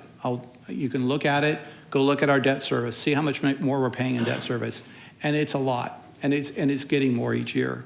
But what is that paying for? It's paying for the future of Mesa. Mesa is a unique opportunity to acquire a unique source of water that no other community has access to, that we are building a pipeline so we can exchange water with the Gila River Indian community. But in order to do that, we have to build a pipeline that literally goes from one end of Mesa down to the other end. Yes, it's very expensive, and it shows up on our books that way. But that water supply is the cheapest water we can buy in our entire portfolio. It's guaranteed for over 100 years, and it's the highest priority water, meaning that when there are cutbacks, it would be the very last to be cut back. In about 6 to 7 years, we will recover the cost of that capital. So on the books today, very expensive. But in the future, we have guaranteed and secured Mesa's water portfolio well into the future with cheaper water and higher priority water. Another indicator that I hear about the efficiency, and listen, we strive hard for efficient. Are we perfect? No. No organization is, but it's top priority, and we meet with the council all spring to talk about it. But what is the test? How can we look at people in Mesa and say, we think we're doing our best to give you a good deal? Let me give you just a few indicators. When you take our general fund budget and you compare it to 12 other cities in the area, and you divide it by the population, of the 12 cities, we are at the bottom, right? Our ratio of how much our general fund that pays for the public safety, libraries, parks, we are near the bottom of what we spend, what it costs, right, per capita in this area. So that's pretty remarkable. That's one good indicator. Another one is sales tax per capita. Whether we like it or not, in Arizona, and especially in Mesa, Arizona, people don't want a property tax. We've taken it to the ballot, and they've turned it down. So we rely heavily on sales tax. As a result, we're the second lowest in per capita sales tax. Mesa's got a problem. We don't capture enough sales tax. Too many of us are shopping outside of Mesa. And when you do shop in Mesa and go buy food, that doesn't help us at all. So we have a dilemma. We have to figure out, we are playing at the bottom of revenues compared to other cities, trying to make this efficient. But for me, this is, and we've shown this over and over again, you saw the newspapers pick up on it. And I'm sorry if it doesn't help you, but it is what we use. And if there's a better way to measure our efficiency and what impact it has on you, we are open to it. But this is the metric that we use all the time. And we've been using it for years. Because not every city operates the same way. Some have a tax on food, some don't. Some have a property tax, some don't. Some have higher water rates and utility rates so they can help support public safety. Others do it, but not everybody does it. So how do we look at that? So you can say, well, your water rates are higher than somebody. Yeah, but I don't have a property tax. So it goes back and forth, right? So at the end of the day, we just said, let's put it all together. We call it the homeowners comparison. And we talked about this last time. That is our metric. When you say Mesa's too expensive, well, we're saying too expensive compared to what? We're not as expensive as Tempe. We're not as expensive as Gilbert, Glendale, and other cities. So we try, and we're right in the middle. And when we're talking to council and they're talking about rates, it's not just, well, how does our water rate compare? That's important. But how does that impact our homeowner after all that we're doing, whether it's property tax or fees or whatever? And so we put all that together, and Mesa is literally right smack in the middle. We're trying very hard to stay in the middle. It sounds kind of mediocre, but in this case, we are. We would love to be lower, but there's pressure on so many things that I just talked about. So when everybody talks about inefficiency and overspending, I'm sure we could find some efficiencies. I'm not going to suggest we can't. But in the gross level of looking at our comparison with other cities, we're right in the middle. And we're going to try to stay in the middle. And that includes the rate increases that are being proposed today. And nobody likes to do rate increases. But that's what we're trying to do. I'm just trying to give you the sense of where we are. Just a few more things real quickly. Someone mentioned about seniors being impacted by the rate increase. We actually do have a senior discount available for our seniors who receive, who are utility users. So we'd be glad to talk and help people with that. I can't change history from 1945 that we don't have a property tax. That's what happened. And so they did the same thing we're doing today. They said, we'll pay for it through the utilities. So that money, when the council created the ordinance that says, and listen, before we had the ordinance, that's how the city council balanced the budget as far as being able to meet the needs of public safety. It just said, well, let's just take it out of the utilities. We have that transfer, increase the transfer. There was no discipline to it. It was just kind of like, well, let's just make up the difference. And what this council did is says, we need discipline. We can't just use that and keep going to the utilities and just saying, well, we'll just take more out of the utilities. So that ordinance that you all referred to is intended to give discipline and predictability. And because we did that, now when we go out and talk about our utility fund and we talk about the transfer, we've never hidden it. We talk about it in our budget process. We talk about it with our rating agencies. It's clearly identified. I'll challenge anybody. It's clearly identified the amount of the transfer in our audit. And yet, that's just who we are. That's Mesa. And the other alternative is a property tax. And there's been some confusion about assuming the rate of secondary property tax at $45, applying that to primary property tax. That's not how it works. The formula for calculating secondary and primary are completely different by the state. But that is an option, right? If we want to do a primary property tax to support public safety, we can go down that path. And I think the council, if they saw that that was going to be a priority, we could figure out a way to adjust the utilities. The council pay keeps coming up. That's kind of an old issue, right? The council purposely said we need to make sure that we have competitive salaries to attract council members. And what we've done is it's indexed like other cities, right? So it's on some kind of schedule based on an index. So there's no trying to adjust it based on political reasons, right? The council allows that to just happen index-wise. And I will say, to suggest that this council is part-time is not true at all. They spend a lot of time, maybe not between 7 a.m. all the time, except maybe Mr. Freeman, because he's out there doing stuff. But they're at nights, on weekends.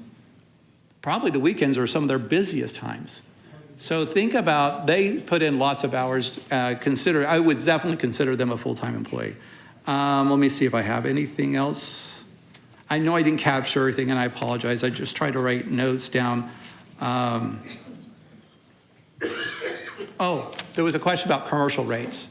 Why are those going up in double digits? Well, I think you'll appreciate this, right? As we look at who uses our water, 10, 15 years ago, the majority of the water was being sold to residential accounts.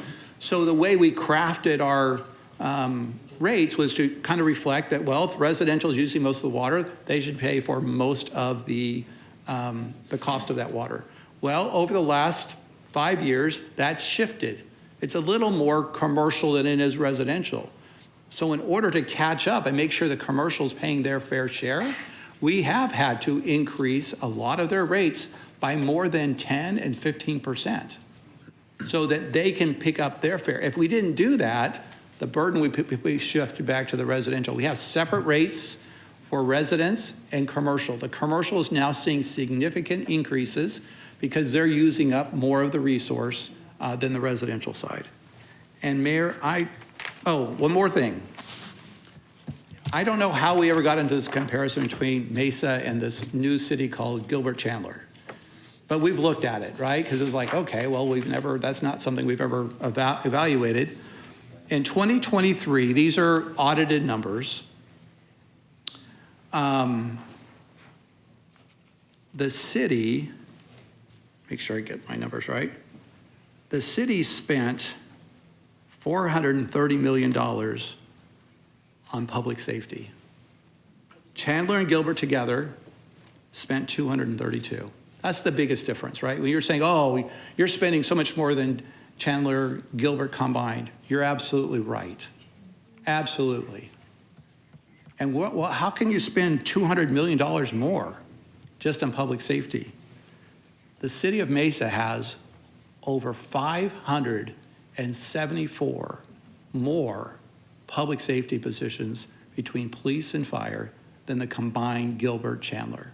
So when you hear us talking about the priority of public safety, 80% of our budget goes to public safety. And you just saw that the voters approved more and are willing to pay more. So when you compare us with Chandler and Gilbert, I'll take that difference all the time. 574 more police and firemen. I can't tell you exactly how that's split, but that's why we get to your house faster, we get there better trained and better equipment. So that is a trade-off, right? If we don't want to have, and no one likes to say we're going to cut public safety, but that's where it's going. I'm just telling you today, that's where it's going. The other part of the city, the other 20%, you could not make up the amount that you're trying to save without taking out libraries, taking out parks, because it's such a big number, right, relative to public safety versus everything else. And let me just check. There may be more, Mayor, and I didn't mean to spend so much time, but I wanted to make sure I put those items out there. Thank you. No, thank you, Mr. Brady. I think you covered the notes that I had made as well. You mentioned the senior discount. There was a plea here for compassion for ratepayers. What if we have low-income folks who can't afford to pay their utility bills? What's the city response? Yeah, we work with agencies to provide funding for them to help not only with the utilities, but with rental assistance and food assistance through Mesa Can and New Leaf. We had them here a couple weeks ago, and we're committed to helping to support them. The city has a $200,000 fund for utility assistance for low-income residents. That's correct. Okay, thank you. Council, any council members wish to address the issues that are before us?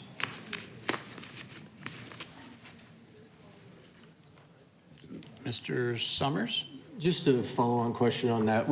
We had folks in here that were discussing truly having issues with paying their bill, and there was some concern about money actually making it into the account. What was the ultimate resolution of that? That they didn't have enough funds at this point? Well, I think part of it is, there are funds available, right, from the city's perspective. But when they were talking about $6,000 behind, that wasn't just utilities, that was rent and a lot of other things compounded. And the agency, Mesa Can, has a policy, they're not gonna write a check for $6,000. And we encourage individuals who are struggling with making payments, make some kind of payment, and we'll work with you to help you get caught up. But what was happening is, I think in some of those cases, people actually stopped paying anything during the hottest months. And so it wouldn't be hard because they weren't paying their rent, they weren't paying their utilities. That number got pretty difficult for them. But Mayor mentioned the 200,000. We're New Leaf, and they run out of money, they call us and we talk about how can we help you get through the rest of the year. So we're there to help them out. That's not an absolute number, it's just the number we budgeted at the beginning of the year. Okay. Because there was a lot of concern within what's been expressed both here today and 2 weeks ago, and a lot of it is really focused on, well, two things really. One, how this impacts the lowest income of us, the ones who struggle the most, and two, government efficiency, which we'll talk about in a bit. Yeah, and we have minimized the amount of increase for those at the lower end, right, that are using the fewest amount of water. But we also have programs to assist with people who are eligible for those programs. Okay. Just as a reminder, folks, if you were here 2 weeks ago, there's a little box, and I hope everybody takes a look at their bill. There's a little box up there, and somebody remind me, what does this go to? It's the name of the program. But if you check that box, things like, for those of us who can afford it, rental assistance, utility assistance, it's us helping out the rest of us who can't do it. So other than that, we get grants. So that's the best way. Obviously, you can go through your faith-based organizations, whatever church you belong to get that help as well. But I think it's important for all of us to think, hold on, that it is important to us because it was expressed here today. So how we can express that, but I think, and we'll talk about this next, making sure government spends wisely and what our rates are is also an important part of this conversation. But that was one of the questions I had posed 2 weeks ago, what those changes were. So I'll let somebody else speak. All right, thank you, council. Other comments? Mr. Freeman. Thank you.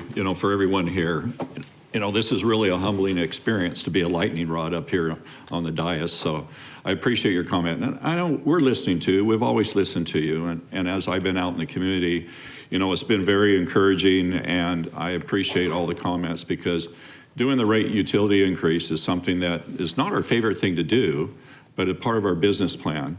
One thing that I mentioned before is about 4 years ago, we chose not to do a rate increase. And so we voted zero. Our reserve fund and all our businesses were doing very well. So we took that moment to not do that. But it cost us the next year, I think it was almost 8% increase the following year. So we're talking about a 4% increase. And whether a council member votes yes or no, please don't get angry or whatever, but I understand that. But I just wanted to go through some of the metrics of it. So if you're a tier 0 or 1 user, you're probably, your rate's going to go up $1.24. And even for wastewater, it's $1.68. And for the solid waste, it's $1.77. So combined, that's $4.69. I know that's not the issue. I think the issue, what I'm hearing, that you think that we have a problem spending our money in the city. And I get that because we're always trying to look for efficiencies. And I'm thinking, well, $5 a month, is that too much? Well, I had a cup of hot chocolate at Black Rock with Mr. Summers, and it cost me $4.57. So I'm going to cut that out of my budget, by the way. I have a lot of, concerns about how we've done business, but one of the primary things I've always focused on is our public safety personnel. It's more important as a former firefighter with Mesa that we have the correct response to our community. And the utility fund transfer does that. And several years ago, we decided to do the 30% transfer.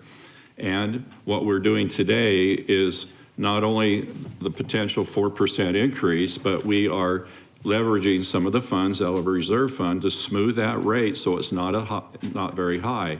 And that takes the reserve fund down a little bit.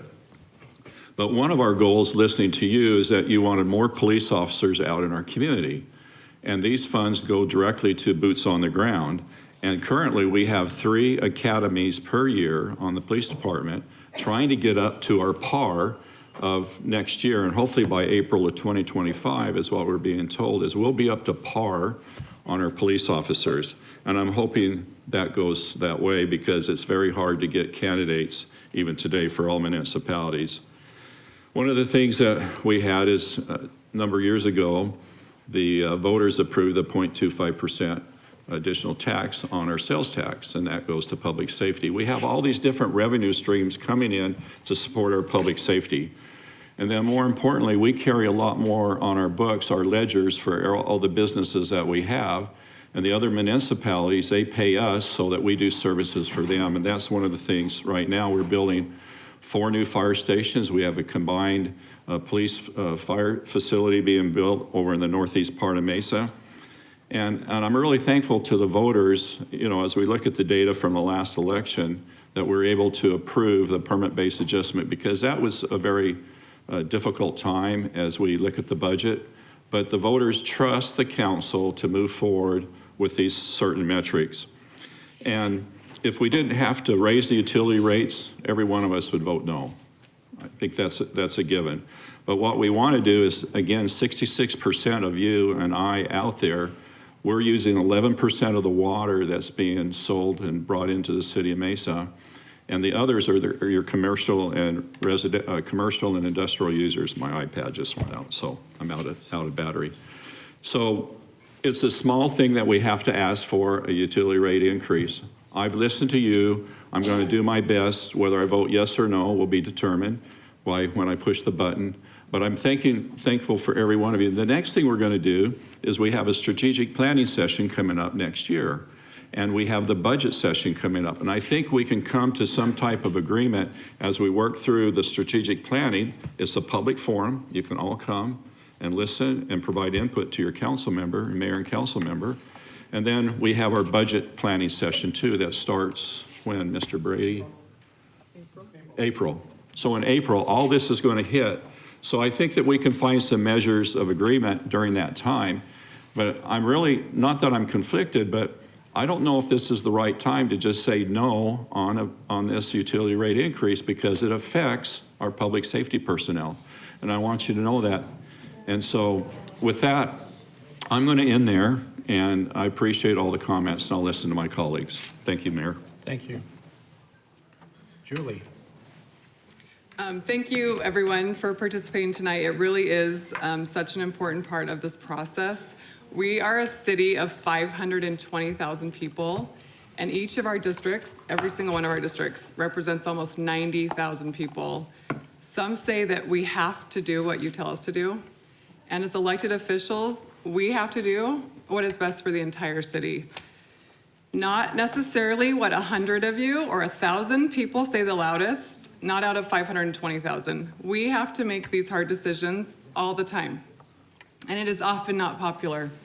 All of us up here take our roles very seriously. We all spend way more than part-time hours on this job.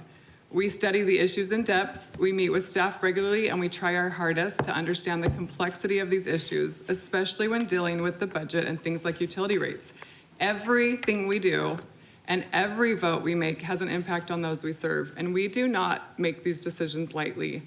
We welcome participation in this process. We need to hear from all sides and learn what different people experience. I promise you, over the last 4 years, we have had so many meetings where we have discussed things that had a way bigger impact on your life, and we had 5 people here. And so I am so grateful that we have a room full of people. And even though you totally don't agree with us right now, I would love it if you were all sitting in every single one of our meetings. And so just as a reminder, everything is available. Every agenda to every meeting is posted well in advance. Sometimes people accuse us of doing things behind closed doors, and this is just not true. Everything's available online, and as a reminder, anyone can watch our weekly study sessions in person or online on Mesa Channel 11, YouTube, and Facebook every single Thursday morning at 7:30 a.m., and then our council meetings, which are usually the first and third Monday nights of every month. I just want to quickly touch on a couple of the reasons I think are important considering this rate increase that have already been talked about at length, but no one wants their rates increased, no one. I haven't met a single person that doesn't want their rate increased. But considering all of the information is important, and in my opinion, it's well worth the average customer having a modest increase. If we don't do it this year, we'll have to do it even greater next year, as has been said. And that has happened. Look at cities and towns close by and you'll see upwards of 30% rate increase, and none of you want a 30% rate increase. I love that Mesa does this smoothing out of the rates, that we just do these small increases each year so that we don't have huge rate spikes. That would be much harder on all of our budgets. We are all feeling the effects of inflation. Every single one of us, since we are obviously elected officials in the city of Mesa, we live in Mesa. We will also be affected by these rates. We all have homes, we all have families, we all have budgets. I have 6 kids, in case you didn't know. Even the city of Mesa is affected by inflation. That's what we keep talking about. There was a commenter up here that went through all of the ways we're affected by inflation. And so I think it's just super important to keep that in mind as well.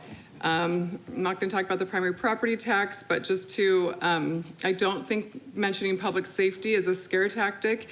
It's because it's true that public safety is the majority of our budget, and so it would be impacted. I want to express, in closing, my gratitude to our incredible staff, who I challenge with ideas and suggestions, and I feel like I am heard and listened to. That doesn't mean that I'm going to get my way at the end. Being heard is not the same as someone agreeing with you. Sometimes that means that even after robust discussions, we might still not agree, but we've come to a better solution at the end. And I want to make it as a public record that I have complete confidence in our staff and in our city manager. This is why I am supporting the rate increase. Thank you, Julie. Council, other discussion? I have a few questions Mr. Summers? that came out. So, Mr. Brady or staff, anybody on your staff, you want to answer this? A few questions have come up over the last few weeks. So, first of all, we've already established 30% of this utility fund is transferred in to use in the general fund. And we've also established 25% of that 30, 25 of the 30 is used for public safety, 5% for general revenue. So this year, if we held it to zero, what does that look like for our budgets overall? Have the police department, fire department already budgeted for this for the next fiscal Yes. year? Is it part Yes. of the capital program? Well, no, it goes into operation, so that's all anticipated in our forecast for the budget. So we would have to reduce by, do you remember what amount? 9 million? 9 million. 9 million.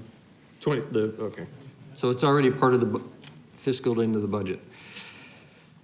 That's a little concerning, that we would have the budget already established for that transfer without actually having the transfer done. Hold on.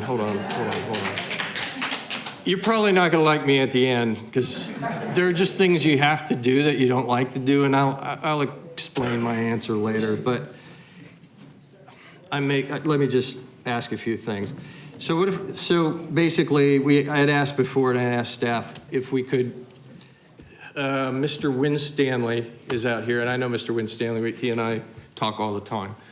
So we've expressed. There's been an expression of concern, and you did downstairs as well, that there is a decline in the utility reserve fund, and we could see that on some of these charts over the years, right?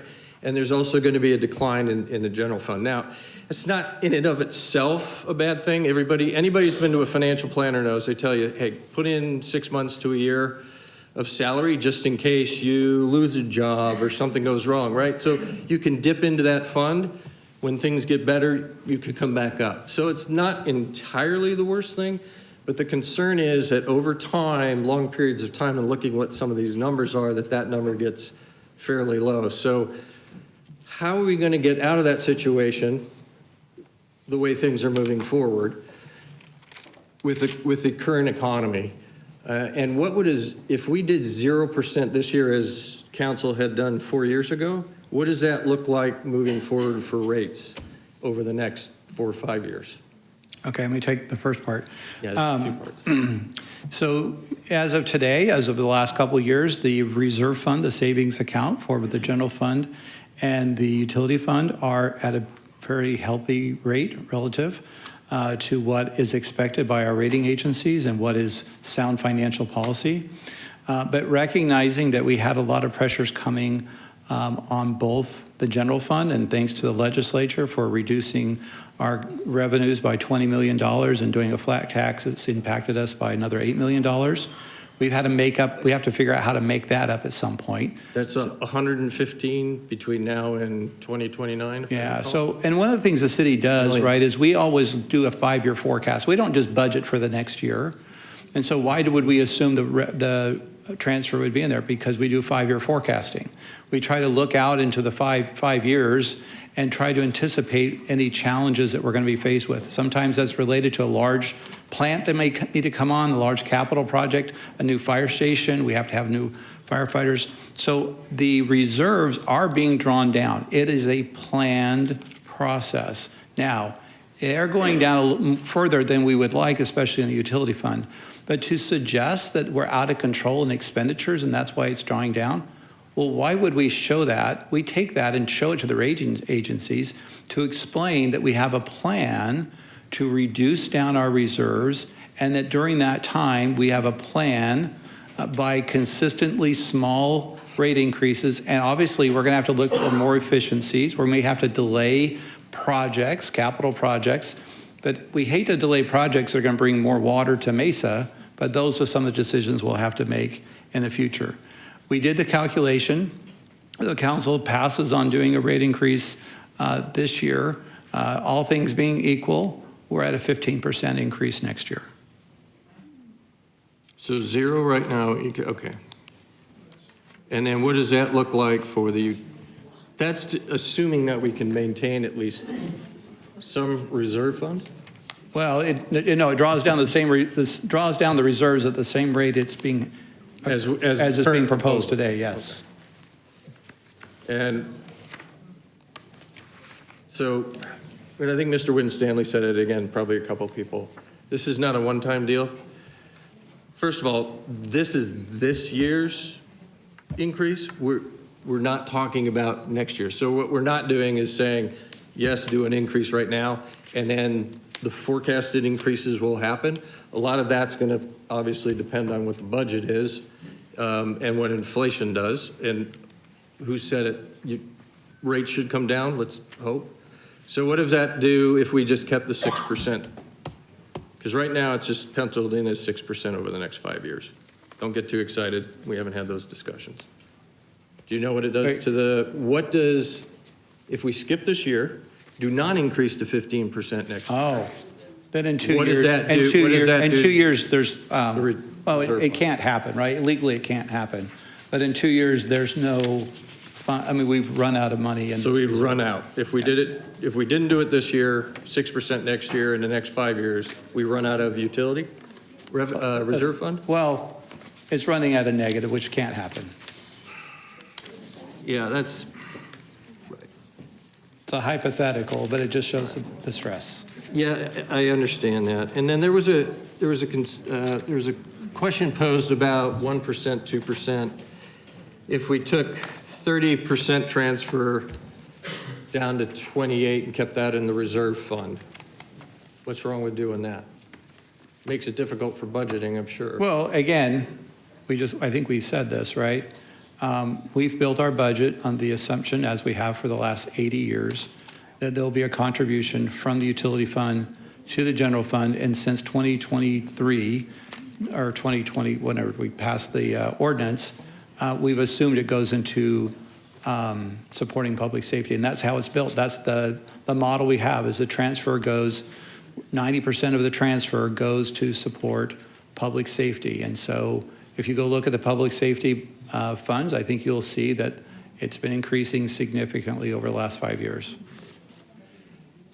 All right, but why was it? Councilmember Summers, can I just interrupt? And Yeah, please. I'd actually like to you know know, your if you're background. thinking about that, I just wanted to remind you, in subsequent years, starting 25, we're going to have the state shared revenue decrease and rental tax revenue decrease in our general fund. We've never had that before. That's for probably around $40 or $50 million. So we're on top of the cuts we've already done. We'd have to even go further. I mean, we're going aggressively. I don't know how we keep up the services and what we provide in our city if we go deeper. I really don't know. It's a completely valid question, right? It's because this is what the budget is, but it's also a discussion that we're having here about what the budget should be. I just think about back in 2008 when the whole world fell apart. I mean, this is bad, but 2008 was worse. And folks were losing their jobs. Revenue was going down. Nobody was loaning money. We had to make the balance work. And we did make a lot of tough decisions. We reduced staffing. We reduced the budget. I think 20%. It was a considerable decrease in those funds. So the headwinds are also an opportunity to start to really look at. And now I'm going to start to pontificate, so I apologize. The bad news is that most of you left when I started doing this last time. But it's an opportunity to look at these headwinds and say, now it's time to look at efficiency. Just take a damn vote. Jesus. We're going to take a vote. Ridiculous.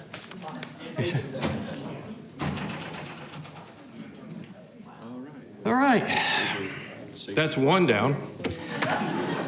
I told you, I cleared the room. This conversation we're having now is not the first one. In the history of Mesa, those who've been around a while have seen this before. It comes in cycles. Because we make decisions as a community, and like one gentleman said, government grows. And then there comes a point where it just breaks, like, okay, that's enough. And we did that. One of the big ones was we did a financing the future back in 2004, 2005. Right? Anybody remember that? No. So that was a citizen committee that reviewed some material, and they came up with, how do we fund this city that doesn't have a property tax that transfers utilities? A lot of the stuff we're talking about now, the concern, how much we transfer, what it goes to, what we spend it on, you read it out of this, you can read it out of this report. It's the same conversation that we always need to have.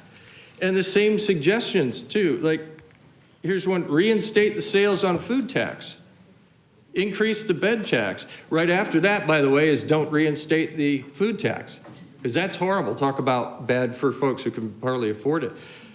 Sell all or part of the city's utility system. So somebody had the idea here of why don't we just get rid of the electric utility? That idea was explored in 2025. You know what happened? Nobody wants to buy it. Right. Yeah. It turns out that our utility rates for that system, SRP, those of us who are in SRP, we can celebrate a little bit. It's a little bit cheaper. Turns out the rates for Mesa is more on tune for APS, but APS has gone up too. They've gone repeatedly to the ACC and gotten increases in their rates over the last few years. And that's why all of us are like, for crying out loud. Eggs are $3 a gallon, gas is going up, actually going down a little bit right now. It's like my gas price has gone up fairly considerably, and Southwest Gas, actually those of you who live in Superstition Springs in my district, your gas rates are actually less than mine. I was reading some material. David Jenkins is president of the Conservatives for Responsible Stewardship, and he's been tracking some of the rates in the private sector. So Southwest Gas in 24 netted $24 million above their $225 million high-end expected range. They keep raising their rates. Past 2 years, ACC granted Southwest Gas, APS, and TEP fuel cost adjustments that'll cost you $100 a year. So most of us, except for the Southwest Gas, don't have it. Southwest rates, 9.1% in 2021. $61.7 million windfall for the company, largest in its history. And then last year, 7.6% more. I told you I'd clear the room. So this is why we're all pinching. I get it. I'm feeling it too. It is absolutely just been out of control the last few years on how much stuff has gone up. I read this the other day. Somebody said that we haven't had any public meetings and all that.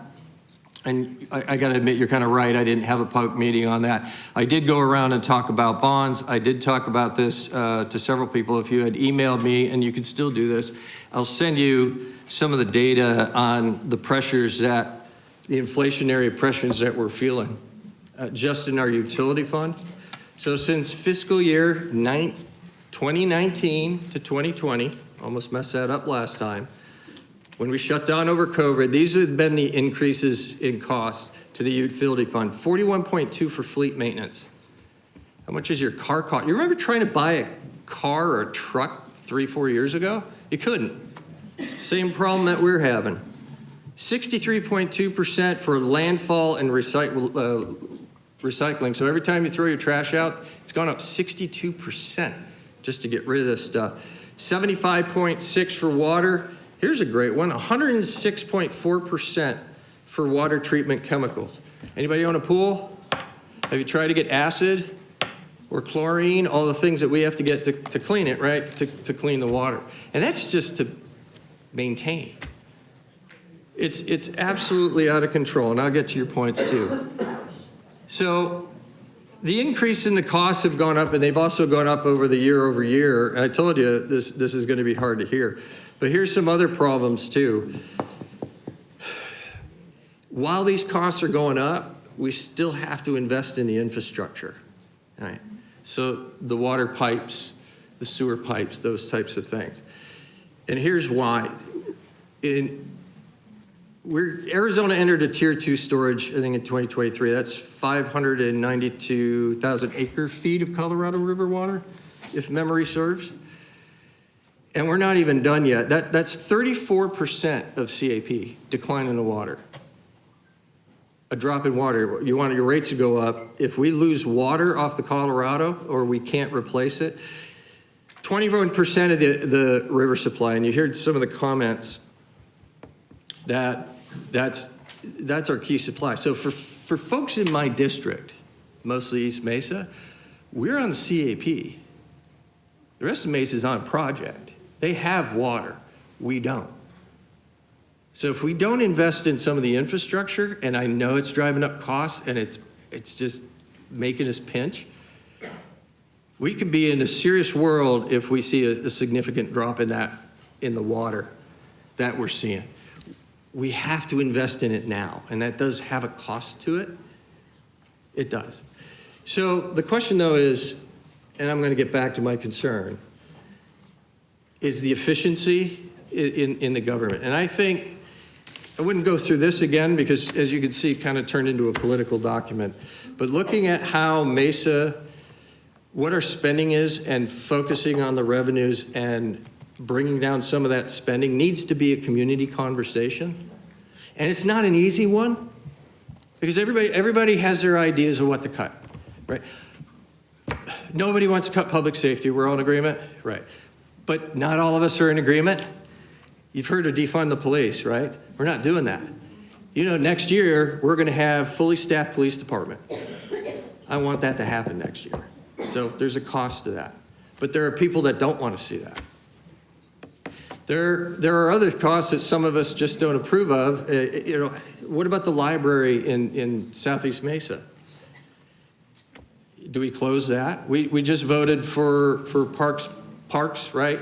We're going to build a pool in Southeast Mesa and some others. That's a great question. You know, you're not going to use it, right? I'm probably not going to use it, but. Ma'am, I'm sorry, Yeah. we don't, the public hearing is over. Yeah, but you make a point, right? You don't see the reason why. I'm probably never going to use it either, but a lot of people see a value in that. And my point is that this is a community conversation. We need to bring down the cost of government the best we can, but we have to do it in a way that has that community conversation that recognizes that, all right, I don't want to cut this, but I'm willing to sacrifice that because somebody else was willing to make a sacrifice on the other side. So we can't do that tonight. We can't do that in the next few months. This has to happen over the budget process over the course of the next year when we have a new mayor and council sitting here. Because I do think there are some really good points about how far are we going to dip into that savings account of ours? Are we going to bring it back up? What should we cut? I know what you don't like and others do. And I know that we all like our police officers and we want to preserve them. So, but we have to have that conversation because it is one big pool of money. But at the end of the day, it does come down to this gentleman's business. I really like your comments, sir, that you really have a choice, right? You can either add services, you can cut your services, you can increase your cost, or you can keep your costs the same and then just shrink the size of the Coke bottle that you buy out of the machine, you know, shrinkflation. But it's all about how are we going to balance this whole equation out so that we do stay in business and we do appreciate what we're spending. There's a lot of work to do. And I tell you, it's not, I know I'm not short on speeches. Somebody asked me if I was going to make a 12-minute speech, and it's probably been 30. So I apologize for that. But here's the unfortunate reality. And we've had a conversation with someone here earlier today. We need to have this conversation, but I also need to make sure that the utility fund, which is facing all these inflationary pressures, that has to have all that investment in it, maintains its fund, because if we zero this out like they did 4 years ago, we end up with double-digit increases, or we use up our savings account, or we do what SRP and Southwest Gas and others are doing, is they're coming back to the ACC and saying, we need these increases even over the next few years just to make up for the time that we didn't. So fire didn't Michael raise it. Scott and get a better manager. Sir, you're out of line. Be quiet. So we do have a lot of work to do, but I can't do what's wrong for the system, but I can promise you that moving forward, we absolutely have to look at the spending part of the equation. And you can hear there's sometimes differences on this council as well. But for this, I'll have to support. Thank you. Council, other discussion? Ms. Goforth. I know we're all getting very tired, and Scott used up everybody's time, so I'll try to keep it brief. I think you've heard all the justifications. There's really no reason for me to reiterate all the reasons that prices have gone up from inflation, due to inflation and growth. I think what you're asking is, why don't we just cut? Why don't we look for more cost-cutting measures? What are you doing to do that? And I think what I can say is, as we talked about, this has been an ongoing process over the last couple months, and this council does challenge our staff. We do ask the hard questions. We did start with, what are we doing as a city to respond to the increase in prices? Because we can't just look to, and as many of you pointed out, you all don't get a lifeline from anyone else. And so we are very sensitive to that. And we challenge staff, and we make sure that what they are proposing and recommending is the absolute most conservative. I am a low-tax, small government conservative. Those are my principles, and that's where I come from when we have these discussions with staff. We can always look for better efficiencies. I agree, absolutely. Can we do a better job of finding more? Probably. And we've heard you loud and clear on that, that we need to do a better job of that. And you've heard several of us up here commit to doing that. Again, I don't want to go into, we have these big projects, we have infrastructure, we have steep costs, we all know that. Mesa continues to be an affordable place to live. It continues to be an affordable place to live. And because of that, and because of the consistency with the way and the financial philosophy with the way we do our utility rates, because they're conservative and because they're in line with the historical past increases,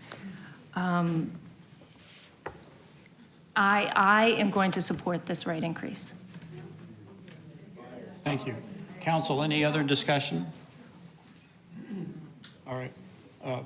Ms. Duff, was that a yes? I'll just be real short, and I appreciate everybody coming here and expressing your concerns and everything. And I invite anybody and everybody, we will meet one-on-one. We will go through line by line on the CAFR. We will go through that and work through that so we can see that we're talking about the same figures for the same expenses and stuff and on, because I think there's a little bit of a debate, but we are open to having those conversations, having a meeting, digressing on, you know, all this information. It is, the budget online is 700 pages. I mean, it's a lot, but let's take it apart. If you have any questions, we have staff, as council members, we will work line by line and work through the questions. And we've been working with our utility departments and having these conversations and having these meetings and multiple study sessions since September. So this isn't very sudden. I'd also like to mention that Mesa is ranked again and again, and in this past year again, one of the best-run cities in the United States. Wallet Hub does an annual rating looking at a lot of factors and what our costs are, what our efficiencies are, what amenities we have, and Mesa was 25th this year. We've been a little higher, but we are the top city in Arizona. So this is not a sloppy institution. We're very efficient. We work hard at trying to be better all the time and innovative. And sometimes those innovations do take investments so that we continue our services efficiently as we go forward, especially when it comes to the subjects of water and electric. The demands out there are crazy. Ask anybody in an industrial or large complexes trying to get water there. It's a challenge to get, the water commitments that they sometimes meet. Electric is the same thing, and we run against those challenges too. And what that does is escalate the costs. So there are challenges in water and electricity, and we are doing our very best. There is online, I'm almost done, and online, there is a rate for wastewater and water and solid waste and city sales tax of all how we compare to other cities. There is a chart, and we are right in the middle in all our costs. The chart is online, and okay, let's get rid of the utility department. Let's just get rid of it. Then we are paying SRP, APS, Southwest Gas, whatever providers there are at the current rates that you have. But then they're taking the sweep of the money, right? And we still have to fund our public safety and our general fund. And where are we going to get that? Now it would be a more expensive place to live. I know you're tired. I'm tired too. And so I'll just leave it at that. And thank you all for coming and participating in this meeting. Thank you.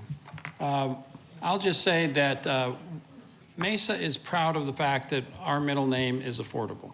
That has been our reputation my whole life and even before that. And the reason the people come to Mesa, Arizona is because we have that reputation for being affordable. It's a fact that housing is more affordable here. When you go to the grocery store, ma'am, I'll be done in a second. All right. You can wait outside if you'd like. Being an affordable community, it's important to you. That's why you're here, expressing your point of view. Mesa continues to be committed to being an affordable city. Now, there's been some accusations here that we have a spending problem. That's just not borne out by the facts. When you look at the home, we very carefully track the Mesa costs in comparison to our other cities, and has been indicated. There are a couple cities that are a few cents below us, and the vast majority of the region is more expensive. There's also, we do comparisons of the amount per capita spent on government. Again, Mesa, there's 2 or 3 cities that spend less than we do. The vast majority spend more than us, because we're all subject to inflation. And so what you've seen across the board in the region and throughout the country is increases in utility rates. Mesa is, the proposed rate that we are proposing is far less than what other cities and other utility companies are doing. The reason for that is because we have been wrestling with this for months. And we have, initially came back to staff and said, you know what, can we lower those proposed increases more than, we don't like, can we get by the bare minimum? In order to do that, we put off large capital projects that need to be done in order to preserve these utilities and services for our children and grandchildren. Eventually, we're going to have to do them, but we have delayed some of those. And we have also said we're going to increase rates less than the amount of increased costs. So that's what necessitates us going into our reserves. So we are doing the bare minimum increase possible. and going through some contortions in order to accommodate that so that we can continue to show compassion for our ratepayers, and we can continue to do the absolute minimum when it comes to passing on costs to our ratepayers.